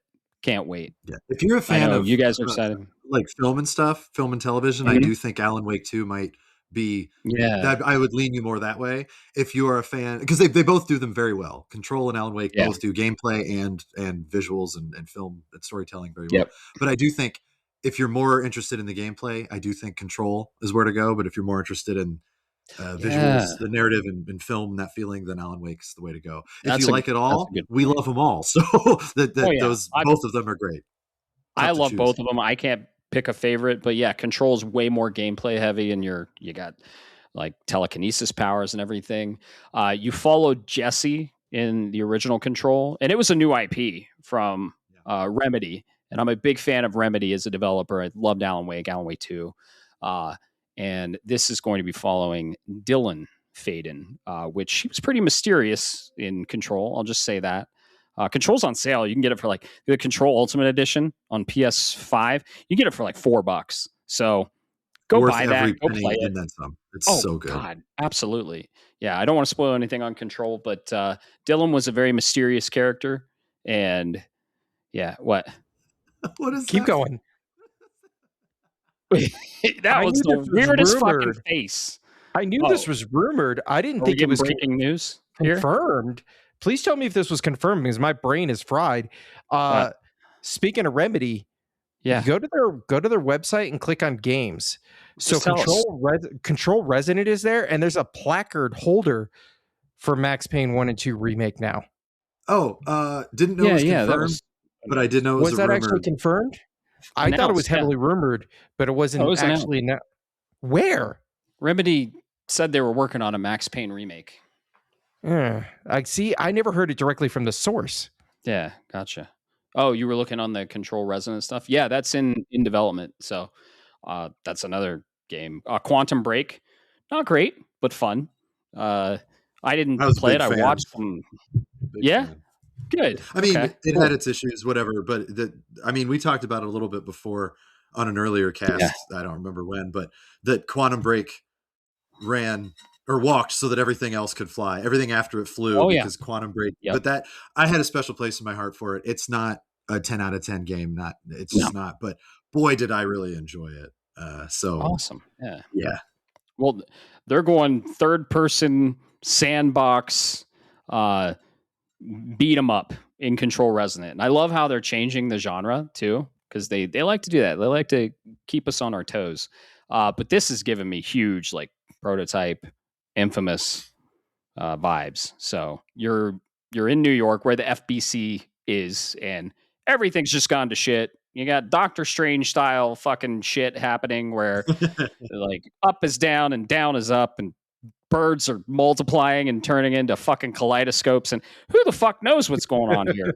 But it's all going to be explained in 47 documents you find. Yeah. And hopefully Dr. Casper Darling gets to tell us everything about it. He ended this trailer, and I was like, yeah! I was so happy. he is the original voice of Alan Wake, and they have live action sequences in some of their games, especially on TV. But dude, Dr. Darling is a gem. Can't say a lot about him, but go play Control. You'll see what we mean. There's a lot of live action sequences because they blend live action and gameplay. And he's just a gem. So I'm glad he's back, and they're leaning into everything I think we loved about Control and putting us in a sandbox with a weapon that can just turn into whatever the fuck you want. Following Dylan Faden, which I was always a fan of. He was super mysterious, but yeah, he's going to be front and center in this. So yeah, I'm looking forward to what the actor can do, what the performer can do, because this is his chance to just show us what you're made of, kind of in his own game. I'm looking forward to it for sure. Yep. And they showed Jessie too. So Jessie is returning. Not sure if she's a playable character. We don't know that. That's not confirmed, but they did show her, and she's rocking a new fit, rocking a new look. So I don't really want to see any more about this game. Yeah. No. What? Oh yeah. I'm not mad about it. I'm no. Oh no. She looks great. Yeah. So very excited for this game. Day one, putting everything down, clearing the schedule for it, clearing the gaming schedule, like going to be strategically trying to end a game like 1 to 2 days before this game. That's this type of game for me. So yeah, Bob, you're a fan of Control, but this one isn't like a, oh my God, I can't wait game. I'm really excited for this game, but I also know I've been on the burner with, like, let's just say we know Remedy is kind of like in the Housemarque realm, where sometimes you need to give them a couple of weeks post-launch to clean up around the edges, and that's okay, because then I will play the better. I don't want to say the better version, but I'll play the cleaned up version of this, and I really like the concept of Control, the FBC. Just leave it like that, and that part of the universe I think is really neat. That's the kind of like genre that I really love. Almost more than sci-fi. I love that pseudo science fiction, quantum break realm, paranormal style, like Warehouse 13, if you know what I'm referring to, kind of stuff, like Twilight Zone shit. Yeah. I love that. But I gotta let Remedy cook a little bit around the edges, and Onimusha's right there, and Capcom is just hitting back to back to back to back. I can't miss that one. So definitely look forward to it. But dude, Remedy rocks. They fucking nail it. They eventually stumble sometimes, but they eventually recover and nail it. Short of FPC Firebreak. Dude, I smelled the stink on that a mile away. I was like, guys, what are you doing? Let them learn. That game got, I think, like 50s on OpenCritic, and it was not great. It's dead. Yeah. So, this is a put down on everything for you game, right, Caleb? Yeah, I will probably, because I don't like to play that many things at the same time. I know I said that in April, and what have I fucking done? And just panic. But I do when it comes to a game like Control. It's very heavy in the story for me. I mean, the gameplay is going to be great. I know it's going to be fun, but the story is kind of number one. Onimusha, however, is near and dear to my heart. Very Capcom. I might actually do both. And if one has some issues, one's rough around the edges, then I'll just go to the other one, finish that one first, come back again. But I will be in a good space, because I don't care about Grand Theft Auto, that whatever games I fall behind on. And since October is going to probably be Chronos, scary game, maybe even Silent Hill 2, I don't know, remake, then I can come back to whatever is broken in November when they've finally patched it. I think both of them are actually going to be pretty good at launch. I do think they've learned from their mistakes. But another thing that intrigues me is I don't want to know how long either one of these are. But I know the first Onimusha was like 3 hours long. Second Onimusha was closer to between 10 and 15. I think that was the same for Onimusha 3. So my expectations for Way of the Sword are the same, or hopefully like a 15 to 20 hour adventure. But if it's good, Capcom, they have been nailing it with Resident Evil, 12 to 15 hours, 10 to 15 hours. Pragmata, 10 to 15 hours. So if Onimusha is 10 to 15 hours and it's as good as the others or better, yes, I will have time for both of those then. That's a so yeah, but I will be playing Control at or very close to launch. I'm so excited for it. Yep. Big. Yep. I'm a huge fan of Control, and yeah, it's a good point. These games sometimes come out a little undercooked, but I think Remedy is learning from their mistakes. Maybe, who knows? We'll see. Yeah, we'll find out. Have it 24th. Exactly. I have it pre-ordered. It's a day one for me now. This was probably my third favorite game of the show, Control Resonant, and then I think maybe Rayman Origins was my second. But this next one ended the show. And it was my favorite because it is from a series near and dear to my heart, and they're exploring some pretty crazy shit that I've always wanted them to explore.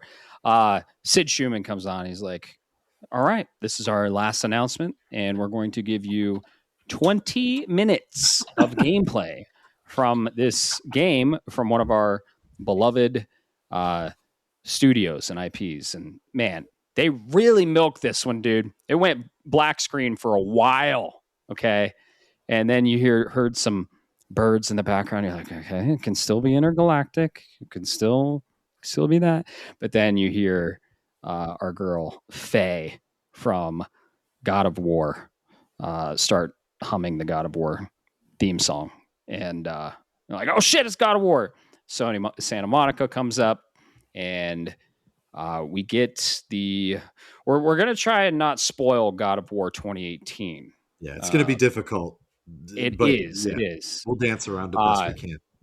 Yes, but they start, 10 minutes in God of War 2018, your wife, Faye, has died, and you're cremating her, and the whole game is based on you spreading her ashes on top of the highest realm in Midgard, or the highest realm, or Jotunheim. The highest realm in all of the realms of the Norse mythology. So, and this was kind of rumored that we were getting a Fae inspired, Fae centric God of War game, but then it goes into like her going up into the clouds and basically just like dying, right? Because she's getting burned alive. Or not alive. She's getting burned. Kratos is burning her alive. Yeah. Boy, be quiet. Your she's mom getting is cremated. Right. Her spirit, or this is like new content. We're like, oh shit, it is following Faye. She wakes up in this area, and man, the graphics are gorgeous. And we get a shot of Deborah Ann Woll. She is playing Faye. The goat. Yeah. She did. I mean, I don't consider this a spoiler for flashbacks and stuff. In the second, in God of War Ragnarok, Deborah Ann Woll was actually playing this character, this role before.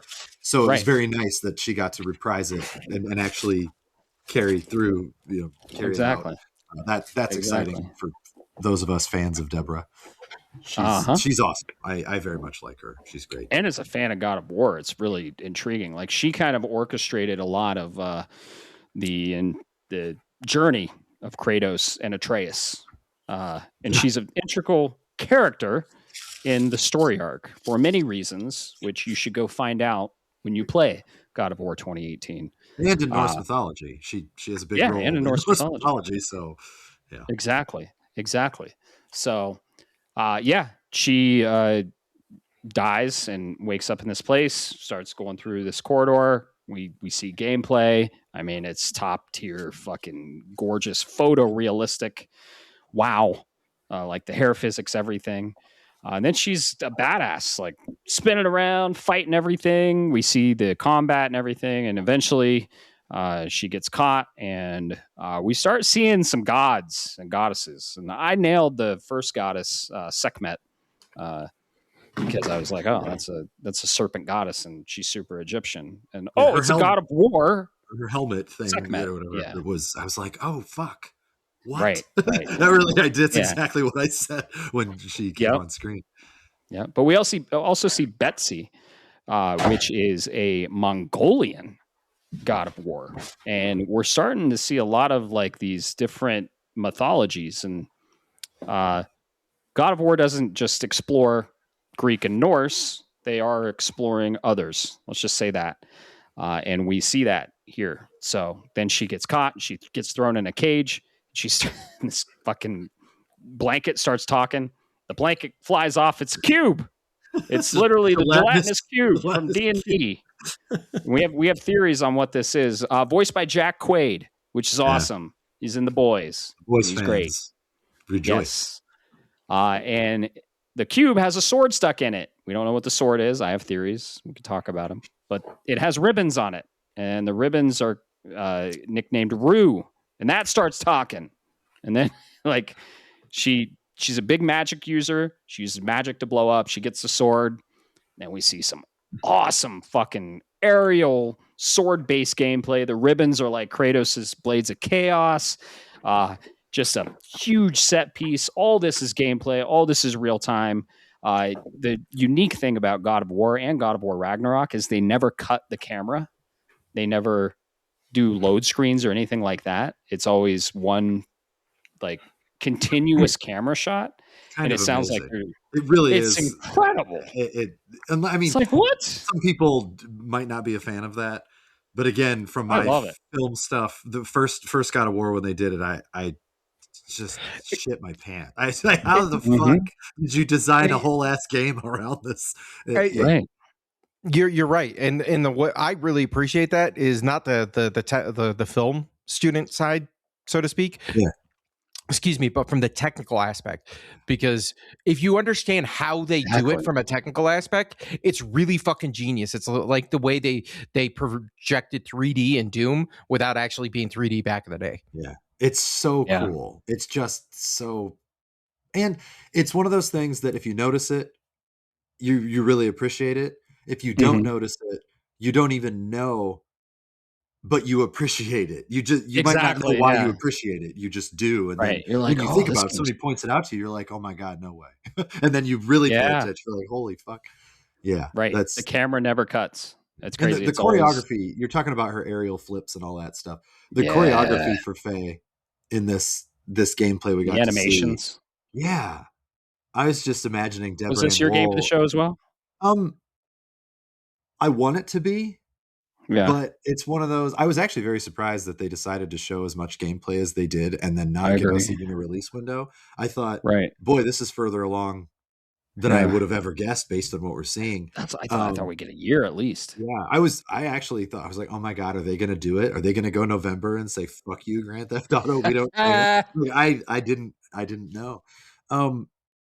It probably was game of the show, but that's not fair because I kind of knew everything else. Like Wolverine, I knew was coming. For sure, we knew it was coming. Same thing with Onimusha. Same thing with Control, Resonant, and even the other game like Ace Combat games that might not be on the immediate list. But this was the surprise. I just didn't expect it at all, even though it was rumored that something like this would exist.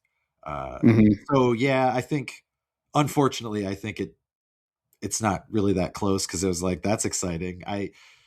I saw some of the feedback on the internet today of people are always going to shit on. I don't care. I don't care what they say. One thing I don't want to shed light on that shit. During the gameplay though, when they showed the cube, I was like, what? I mean, it was a little out of place. But if they haven't earned your trust by now with their storytelling and everything else, then I don't know what to tell you. This is just not for you. So I'm not mad about it. Like, I'll be mad about it if they just poop the bed. But I'm not mad about it. Yep. Yeah. What about you, Everything Bob? I saw. Did you care? It's a really cool idea, and I like all the visual flares and everything else that's in there, and I like the setup. That's a concept. I have two big problems with this. Okay, and we can lead into it as the second one is part of the overall experience of this state of play. One, you said in development. Yeah, we saw. I know.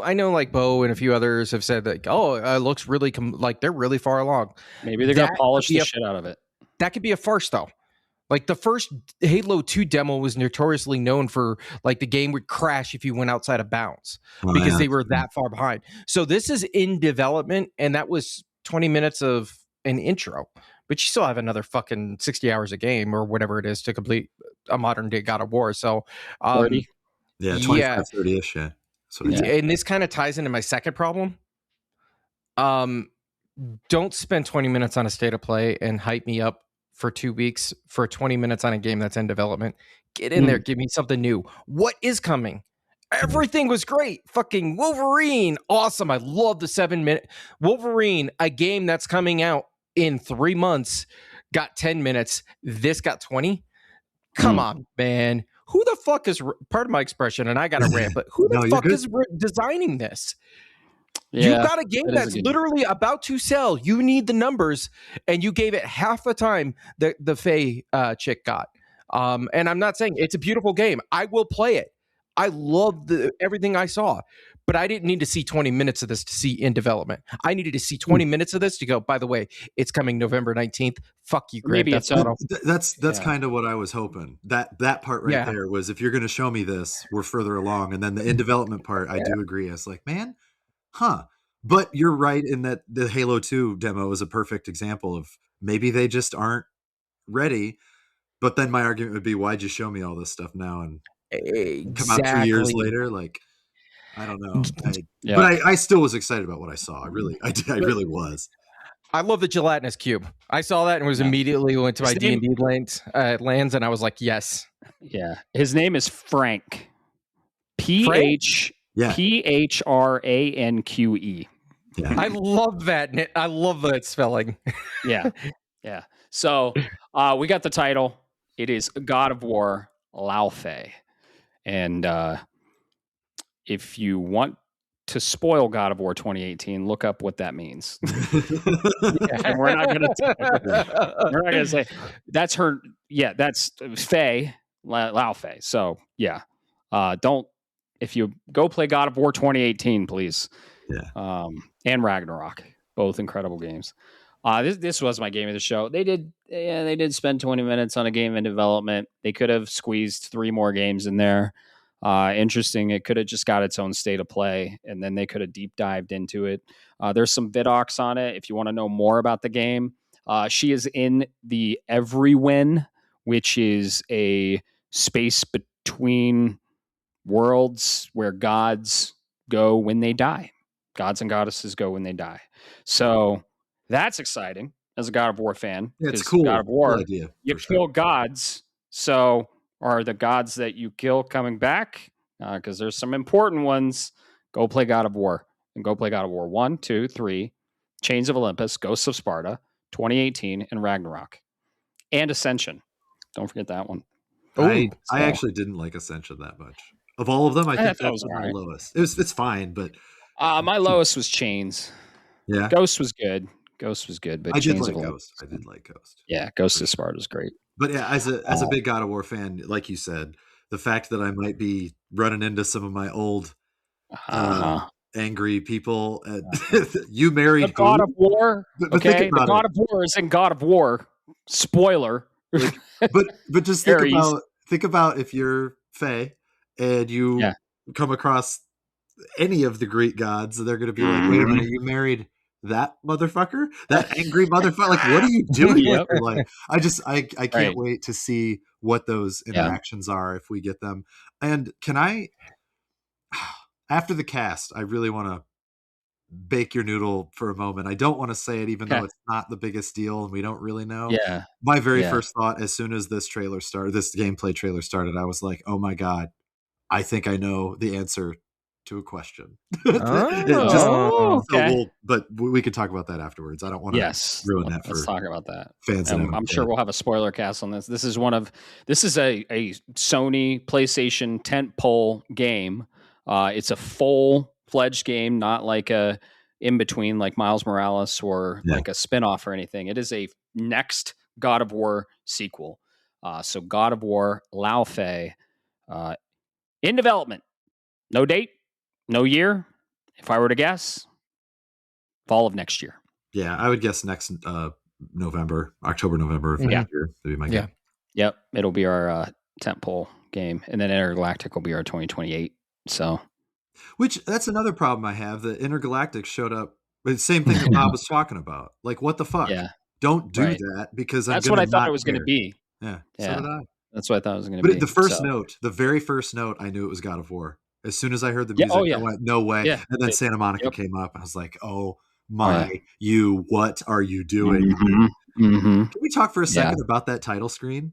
Like she Please. the spirit floats away and then lands in the everyone, and she's just Yeah. laying there with her eyes closed, and then She's like, start game. No, but the start game pops up, yeah, that's and then that's she wakes awesome. up. That was it was neat. I really They thought did the that was same thing in 2018 when he's in the woods with the axe. Yeah.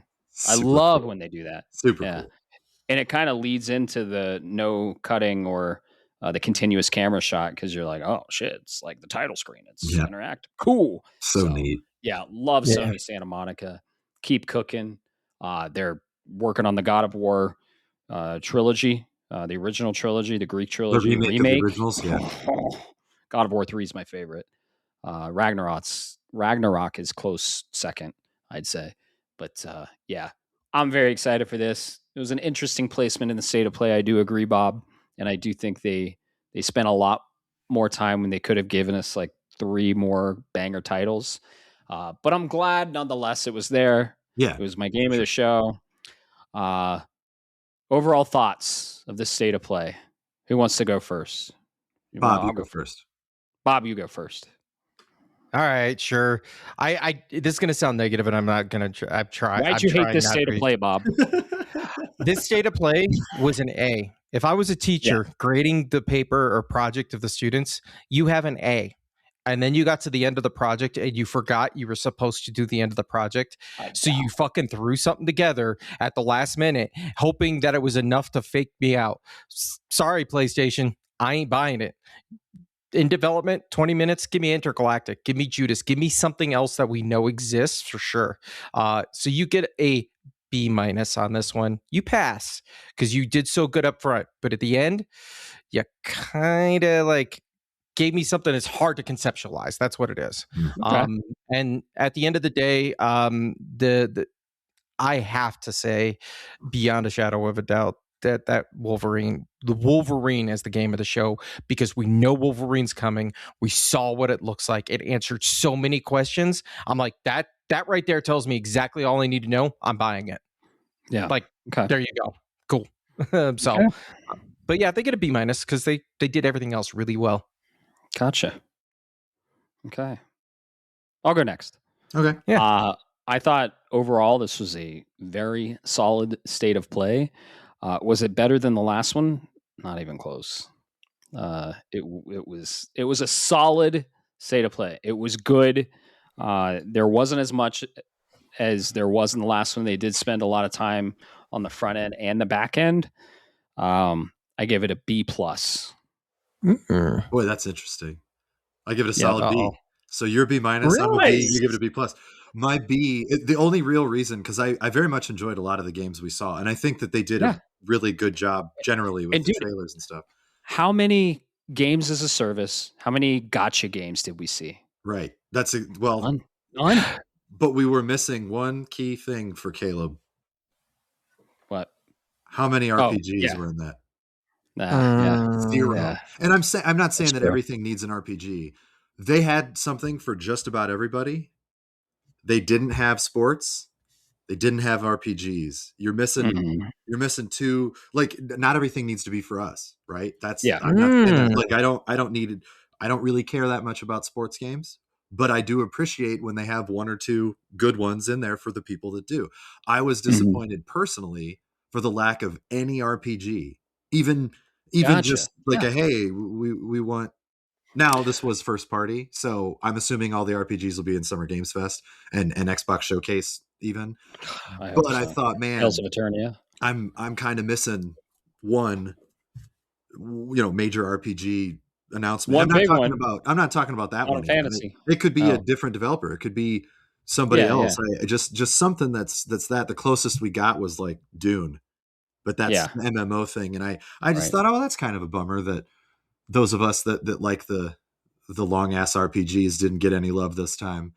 And last time we got the teaser, we got the one that we thought was the next Tales game. That's not, and that was still that was more of a concept trailer than anything else.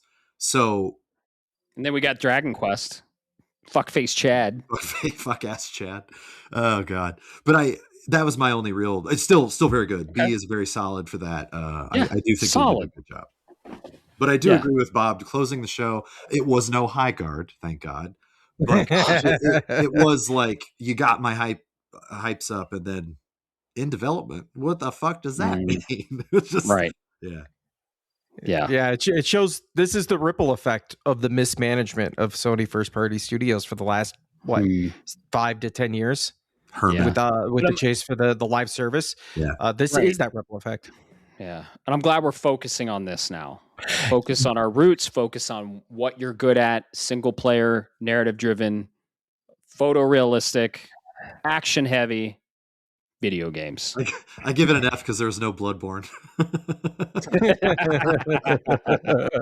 It was a good show. I did. Yeah, it was solid. It's definitely a good show. Overall, enjoyed it. All right, fellas, we're gonna get out of here soon, but let's first talk. Well, I want to do two things. I definitely want to talk about First Light. I want to talk a little bit about We're Playing. We'll get quickly into that. I also just want to do like 3 rapid fire predictions on what you want to see for Summer Game Fest keynote coming up in 2 days. So Friday, not Sunday. You're not talking Xbox, Friday. Just Summer Game Fest. Summer Game Fest keynote. So, yeah. Or the Xbox of all events. Well, no, let's just keep it Summer Game Fest. Okay. I mean, Summer Game Fest is 4 days, but yeah, let's. We're getting long in the tooth. We really are, but we do need to talk a little bit about First Light because we've all played it. We've all finished it. I finished it last night. Last one to finish it, I think. Congrats. And thank you. You did it. Thank you you. Got through it. I'm going to platinum it. I'm probably going to platinum it as much as I want to get to the next game. I do want to platinum. I was maybe because there's that one thing that shows up in the bottom right corner that is new content coming out. I'm like, this will give me a reason to revisit this game. Maybe wait for it. Yeah, that maybe looks wait really for cool. it. Yeah, and then and then do the chapter selects and collectible cleanups there.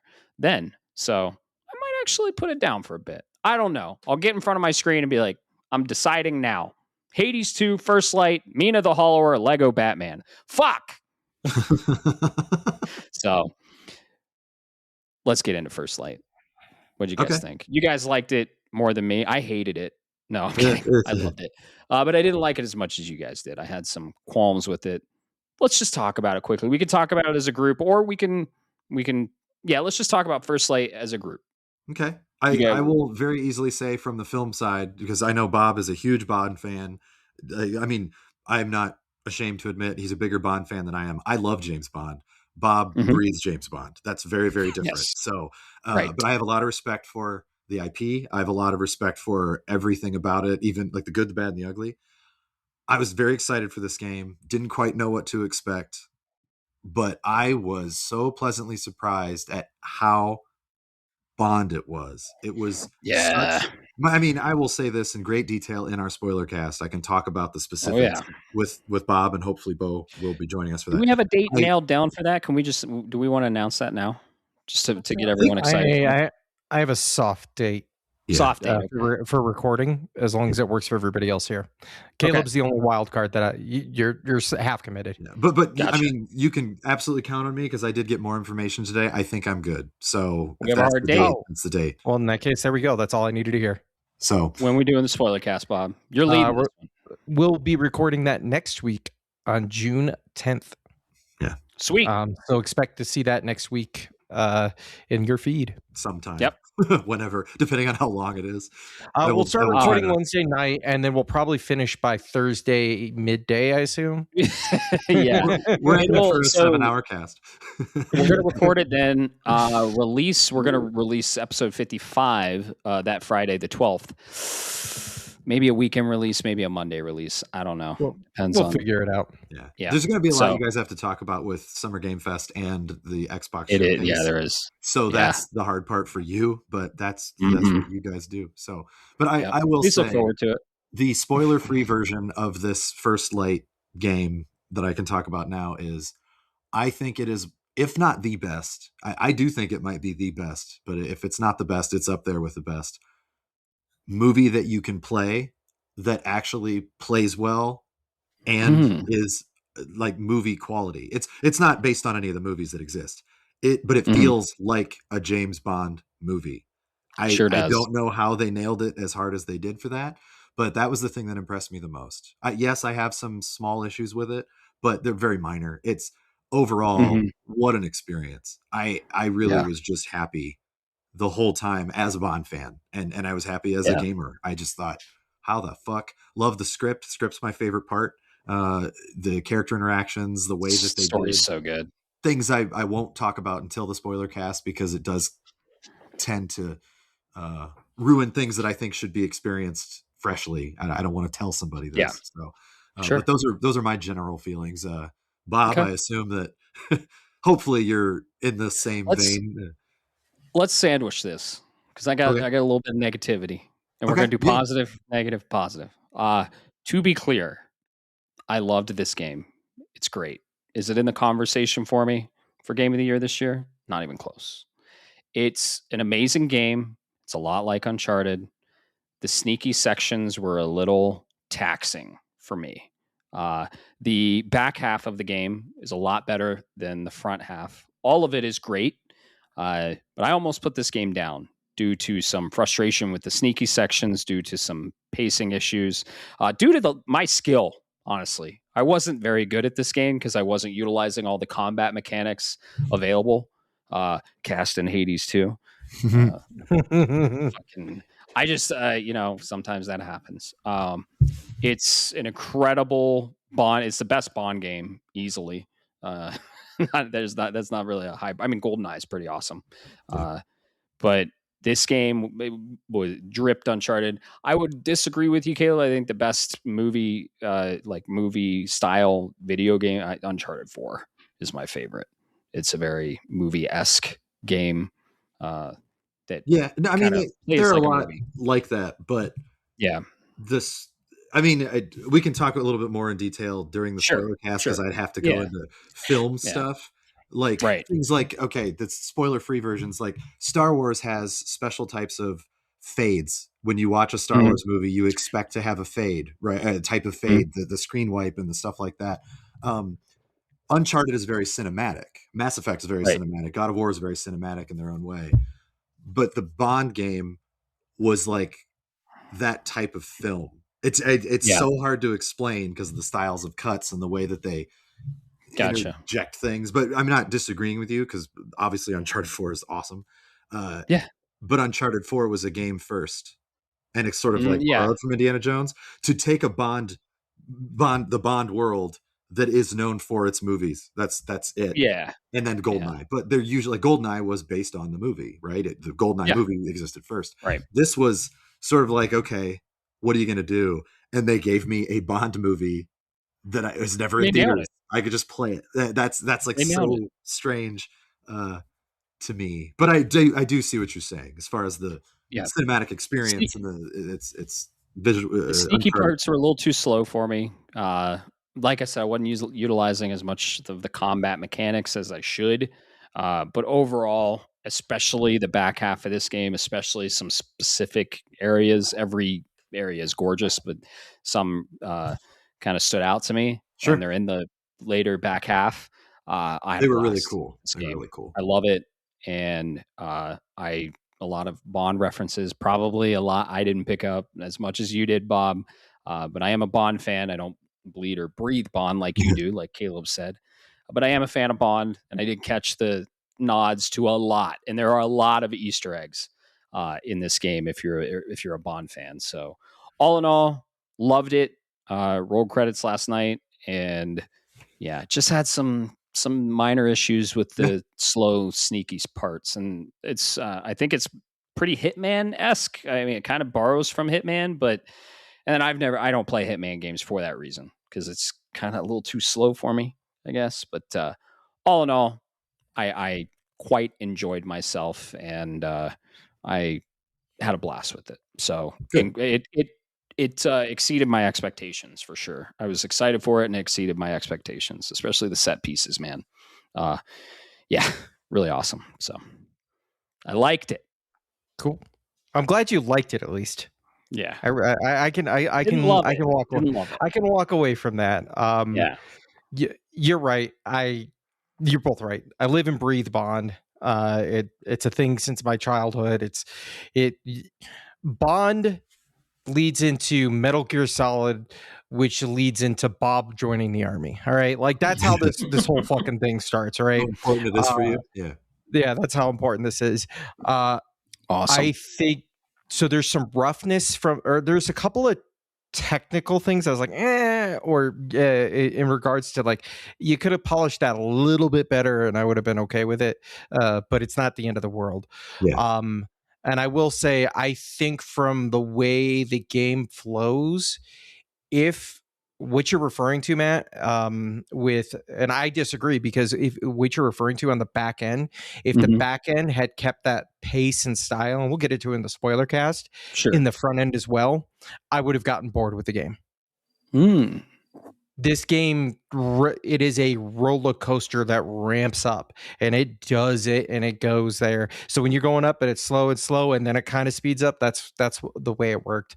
And Caleb is right. If you watch a Bond movie, so Star Wars, the cuts. What else do you need in a Star Wars game? You need the scrolling text at the beginning. Like, there's certain things that are required, and you go, that's a Star Wars movie. There are certain things in a Bond movie that are there, and you go, there it is. Yep, that cut, that sequence, that whatever it is, that makes sense. It's part of the flow. And they did that in a video game from literal press start to the roll of credits. And I can't believe they fucking did it that I don't know good. how. I really don't know how they kept it up. I just, that blew my mind. The whole time I was like, what, where did you guys learn to do this? And also let me play it, not just watching it. That's the thing. When you're a part of it, right. What? And I can't wait to rip that part open in the spoiler cast. I think that'll be my biggest contribution. And then after that, Bob and Bo can take the rest of it, because they know Bond better than I would. But oh man, just so cool. Yeah, there's a lot of good stuff in there, and you said they're deep cuts. I don't think there was a single movie that was not represented. And for the record, there's 27 Bond films. Like, so it's a lot. Yeah, I loved it. I haven't decided yet, but this is in that stratosphere for the conversation for me. Gotcha. I do think it deserves, at least right now, I think it deserves some type of recognition. I don't know where I would put it though. For me, I said the performance. The script is my favorite part of this by far, and then right up to that is the pacing and the editing of making it movie like. But they don't really have original screenplay for games. That's not a thing that exists. So I don't know where to I'd say his performance as Bond should be nominated. Yeah, Patrick Gibson was excellent. Yeah, I'd say that. I mean, I liked everybody in it quite a bit, but I didn't know how he would do, because I've seen him on various shows. The OA, he was in Shadow and Bone. He's a couple other things, but I thought he's really going to be the next Bond. Like, whatever, I'll give it a chance. I thought I would find him mid. I do not find him mid. I find him incredibly good as James Bond. Yes. So yeah. I think we all agree on that for sure. And we'll crack this wide open on the spoiler cast, releasing sometime next week. Let's just say that. So Bo will be involved in that. If he can get his computer turned on, we'll see.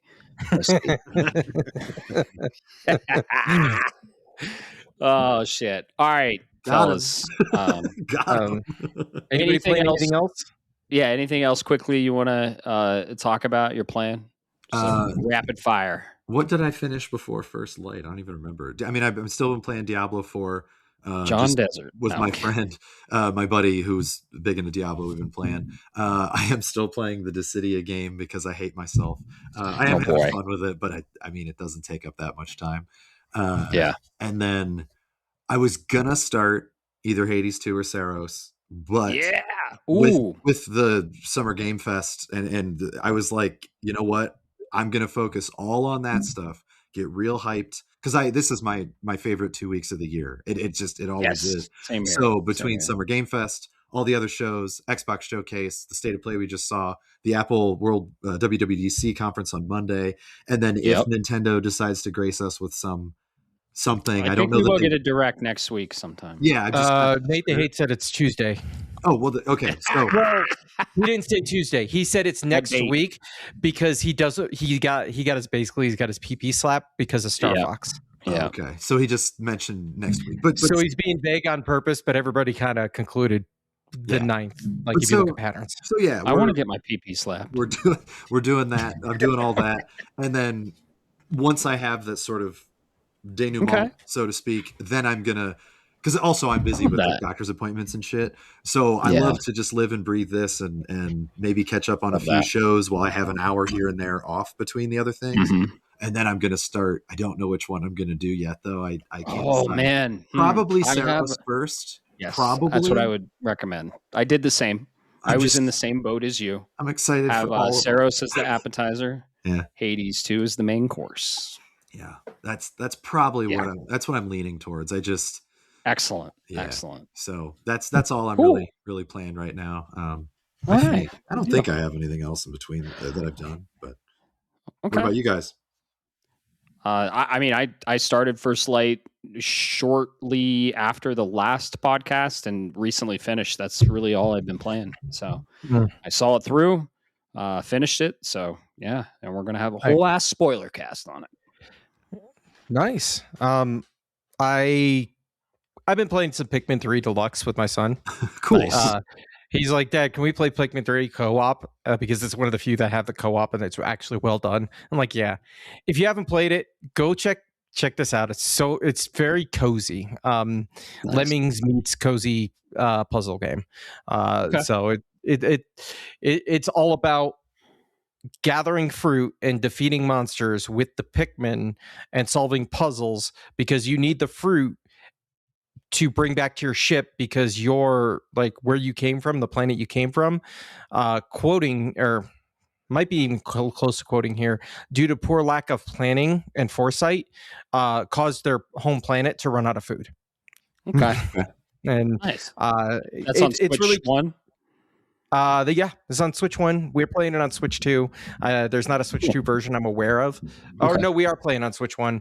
I don't think there is a Switch 2 version, so it doesn't matter. But it's really cute. It's got a lot of cool art style. You like your chibi sound effects. It's chock full of it. Cool. Right. And then the other one, I think you're going to be interested in, Caleb. It's the last one. I just want to mention it real quick because you stole it from me in the draft when you picked it up as a bid. I go in ahead and grabbed the demo for The Eternal Life of Goldman. Okay. What do you think of it? So I got through most of it. I got through most of it. They said it's about 90 minutes. I did a little over an hour. Not because I didn't enjoy it, but because I'm like, I know what I'm already getting into. That's what a demo does. Yeah. This is a 2D action platformer that looks like it might want to be a Metroidvania, but I didn't get enough off of it to be able to like say yes definitively. What you can do. Like in terms of map, some of those little things that you go, that's a Metroidvania. Those things weren't there. So we'll see in due time. But at the end of the day, the story seems like they don't tell you a lot. They give you contextual conversations, but they don't just tell you. It seems like this is a story of an old man that's saving this group of islands or this island community from something that's going on. But the story is being told from an old lady, like a grandma, to her grandchild via a la Princess Bride. So it's narrated. Okay. So it's narrated in that regard. Very cool. Overall, I'm really impressed with the gameplay. There's some wonkiness with the jumps when you're jumping, where you can see on a normal jump, your animation would normally I'd be like anticipation and prediction. Yeah. My jump's going to land X, Y, Z. But because there's a platform that's just a little bit beyond it, magically I can get the extra distance. So I think that's a little wonky. Okay. Combat itself is very minimal. This is pretty much DuckTales. The only way I kill things is that's all I needed to. You take your cane and you can just bounce, and that's what you do with your cane. You can hook onto things with it. There are customizations to the cane that will give you different abilities for the 3 different parts: the shaft, giggity, the handle, and the tip, giggity. But you can switch them on the fly. Okay. And I think the real charm here is that hand-drawn art style that if you remember from the trailer. Yeah. I think you really like this. This is going to be, if I were to take a guess based on what I've played, this is going to be probably an 81 to 83 game on OpenCritic at the end of the day. Yeah, it's going to be a low 80s game. Graphic style was one of the big draws for me for that game. Mm-hmm. Looked really cool. Sure. And just the gore and everything. I was very intrigued with this game. I think I want to check out the demo too. Yeah, there's some grossness in there and that goreness. You're like, what the heck is happening? Exactly. It doesn't tell you a lot, but that could be the demo. So we'll see when the full release hits. Okay, cool. Rapid fire Summer Game Fest. Crazy predictions. Let's go crazy first. Predictions, rapid fire, or things that I just actually do want to see. What you want to see? I think we are in agreement with one thing. I want to see the Street Fighter 6 next year pass of characters, and I want Tifa Lockhart on it. I don't care if that makes me a piece of shit. I think that would be. I mean, crossovers tend to piss people off. If you if Street Fighter fans are like, oh, why the fuck is this girl in this game? Who cares? She's a fighter. That actually makes a lot of sense in a Street Fighter game. It makes a ton of sense. It makes more sense than anything else if you're going to do it. She didn't make it into Tekken. I do think it's because maybe Capcom snagged her first, if this is the case. And it also would coincide with the release for Part 3, potentially. Build up that hype with other players being able to see her. I really think that would be awesome. Plus, it would be nice to see the other 3 characters in Street Fighter 6. Because they usually do a pass of 4 characters. So that's one big thing that I do want to see. I realize it's probably not going to happen because it's a long ways out. It would be cool to see more of Mega Man Dual Override, but I think it's too early. I think they made it very clear we're working on it. They didn't do a 20-minute gameplay thing and tease us. They said, this is happening. Here's 2 seconds. Get excited about it in like 2 years. So I don't think that's going to happen. That's a wild ass prediction. And then the third one that I would really like to see, and again, I don't think we will because I think it would have been at the State of Play. I would have loved to see more Tides of Annihilation. I would have loved to, even if the release is like, if they say late 2027 at this point, I just want to know where we're aiming. Because Arthurian. That looks so cool. It looks very cool. Yeah. I want to know more. So those are my big ones, my big 3. Okay. What about you? Cool. I thought it was going to be at the State of Play, but I would really love to see more on Castlevania, Belmont's Curse. Oh, sure. I really want a release date at least because we're getting close to maybe it being pushed back to 2027. Yeah, because you got maybe 3 more months and then it's GTA territory and nothing really releases in December unless they're desperate, like Metroid Prime 4. Yeah. Well, yeah. But we got a State of Play last year that announced Final Fantasy Tactics, in February, I believe. And then we got another one with official information with other games. I think if Castlevania is coming this year still, you got another State of Play coming in about a month. I think it'll be September, maybe. Yeah. I would guess. Yeah. Actually, I would guess a PlayStation August thing for an October release. That would be my guess. Right. Yeah. I'd love to see more on Turok Origins, not only because I drafted it, because of dinosaurs, and it looks fucking cool, and co-op third-person dinosaur hunting action. Fuck yeah. Would love to see that. This is kind of a hope. I really want to see more on Darksiders 4. Oh yes, I think it's time. I would love that too. I think it's time. Yeah, to maybe get like gameplay, released year 2027. Show us some more Darksiders 4. And lastly, I know this is Well, it was yeah. at it was at Summer Game Fest 2023. They ended with Final Fantasy VII Rebirth, and then released it April of the next year. So I honestly think there's a good chance we see Sure. Final Fantasy VII Part 3 end this show with a 2027 release year, and we Release get window. trailer, we get gameplay, and then we get the title. And I really do think it's going to be Reborn, Final Fantasy VII Oh, Reborn. it's Return. You've been wrong this whole time. It's Final It's Fantasy Return. VII Okay. Return. All I don't know right. what the fuck you're smoking. All right. When All it comes right, out we'll as see if Reborn, he's going to Sephiroth- send me a million texts. But no, I do Yeah. think Return Now- is my actual. I've been thinking that for Okay. like a year now. Yeah, so- gotcha. But whichever Okay. one. The only reason I didn't include that on my wish list is because that's always on my wish list. That doesn't ever Right, go away. Right. But And I just do give me agree. Give me the high wind. Give It me the should high have. wind taking off. Give me high wind takes to the skies. I'm gonna cry. A grown man is gonna cry. I'm gonna sob because my God, Yeah. that I game did. is near and I dear to did my leave heart. out one of my other wishes, and this is What? just you reminded me.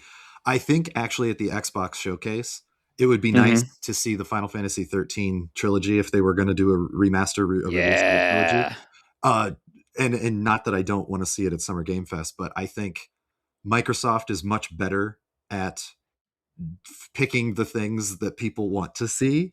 Yeah. Oh, yeah. and- They have amazing showcases. and I'm and excited for that Microsoft one. specifically, they were the ones that didn't have Final Fantasy for the longest time. We now Right. have remake on there, Rebirth. It would be Rebirth, cool yeah, if they were June like 3rd, Final today. Fantasy 13 trilogies. Yeah, exactly. But they'd be cool if they were like, this is, you guys got to see 7 Part 3 Summer Game Fest. Now we're Yeah. going to tell you this is coming out in like August, or I mean, I don't know, but it would be cool Right. if that was the fall release from Square Enix. Oh, I I think would love to that see would that be a really remaster. good choice for What's up them. next? And Yeah. but who Okay. who knows that? But Yeah. 13 trilogy again, I would love for them to just say and really just release Yep. it. It's the only one that's not available on current consoles. Exactly. The only It's one stuck on the that- PS3. Yeah, so Yeah. it's time, guys. Let's do it. It is. It's time. How about you, Bob? I don't know, man. Let's see some Doom, the Dark Ages DLC. Oh Yeah. yeah, Okay. Good shit. I'd like to see that because we had something several weeks ago, but it really wasn't much. It was Right. just like, here's concept art from the DLC. So you're cooking something. Show us. Mhm. it'll be on Um, Sunday. I have a feeling yeah. it'll be on Sunday. Oh yeah. Yeah. I'd like to see, it's a snowball's chance in hell, but I want to see Ken Levine come out there and show Judas. Yep. Fuck. Yeah. Yeah, What are you It's time. doing? It's fucking Um, time, it is. Ken. It is time. And then lastly, I want to see, and this will probably be at the Xbox showcase, not just because I drafted it, but because I've been interested in it since I first saw it last year at the Xbox showcase. And I want to see Clockwork Revolution. Yeah, that Yeah. would be nice. It would be nice to get an update on that for sure. Yeah. Even 'cause that if it looked- is like next year, or they could say it comes out in July. I just want to know about it. I don't really care. Right. Tell me more. Yeah, it's BioShock meets Outer Worlds. I'm like, Mhm. please sign me the fuck up. I'm in on the BioShock side, not necessarily on the Outer Worlds side. It looks cool. I'm intrigued. Show me more. It would be So, nice to see yeah. some Halo, get a Halo release date in July. That would be sweet. Yes. But- yes. Yeah. I mean, again, that's Halo kinda campaign involved. kind of like Final Fantasy. Where it's like I always hope for the big ones like that. Like Right. I'd shit my pants if we saw an Uncharted 5. That's not going to happen because that was Ooh. that was yesterday's opportunity. But Right. that's I don't know. They have had first party stuff here. We got Last of Us Part 1 announced. So true. Intergalactic was at TGA. Maybe Geoff was like, Sony, Game Awards. I pissed everybody off with High Guard. Can you give me Yeah. something awesome? Right. And then he said the same thing to Microsoft. Like maybe they'll each give him a really good trailer to make I it don't know, pop. but- I don't know. Summer Game Fest has been pretty solid the Yeah. last couple years. So I'm excited and I think it's going to be a good show. So too. yeah, Summer Game Fest kickoff keynote, Summer Game Fest 2026, 3 p.m. Friday, June 5th. 3 p.m. Mountain So Time. 3 p.m. MST, Yeah. 5 p.m. EST, 2 p.m. PST, I 4 will- p.m. CST. I will probably be getting myself Canes and watching Yes. Summer Game Fest. Ooh, yeah.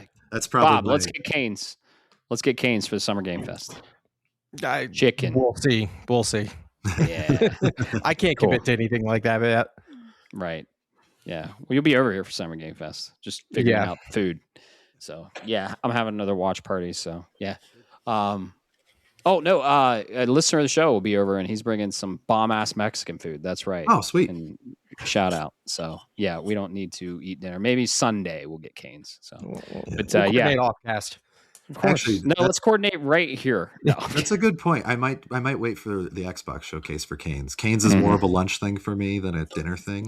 So I might do that. But whatever. Yes. It'll be great. Yeah. I'm looking forward to it. All the events. The Xbox showcase is that or this Sunday at 11 a.m. MST. 1 p.m. to 3 p.m. for me. It's a 2-hour show.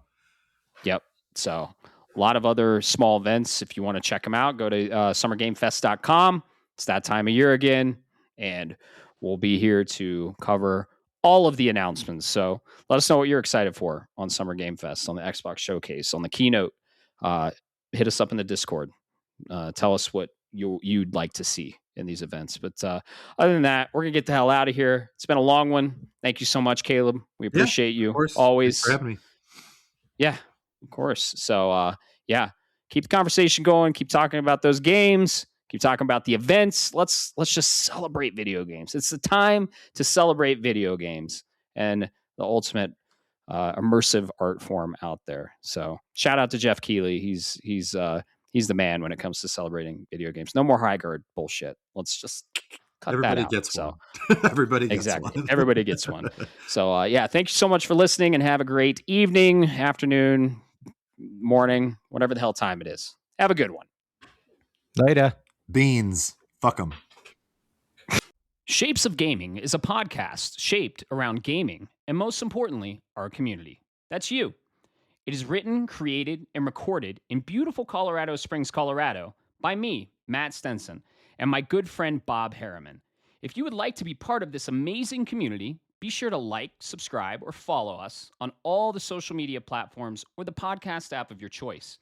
Thanks so much for listening, and always remember, keep the conversation going, and most importantly, keep gaming.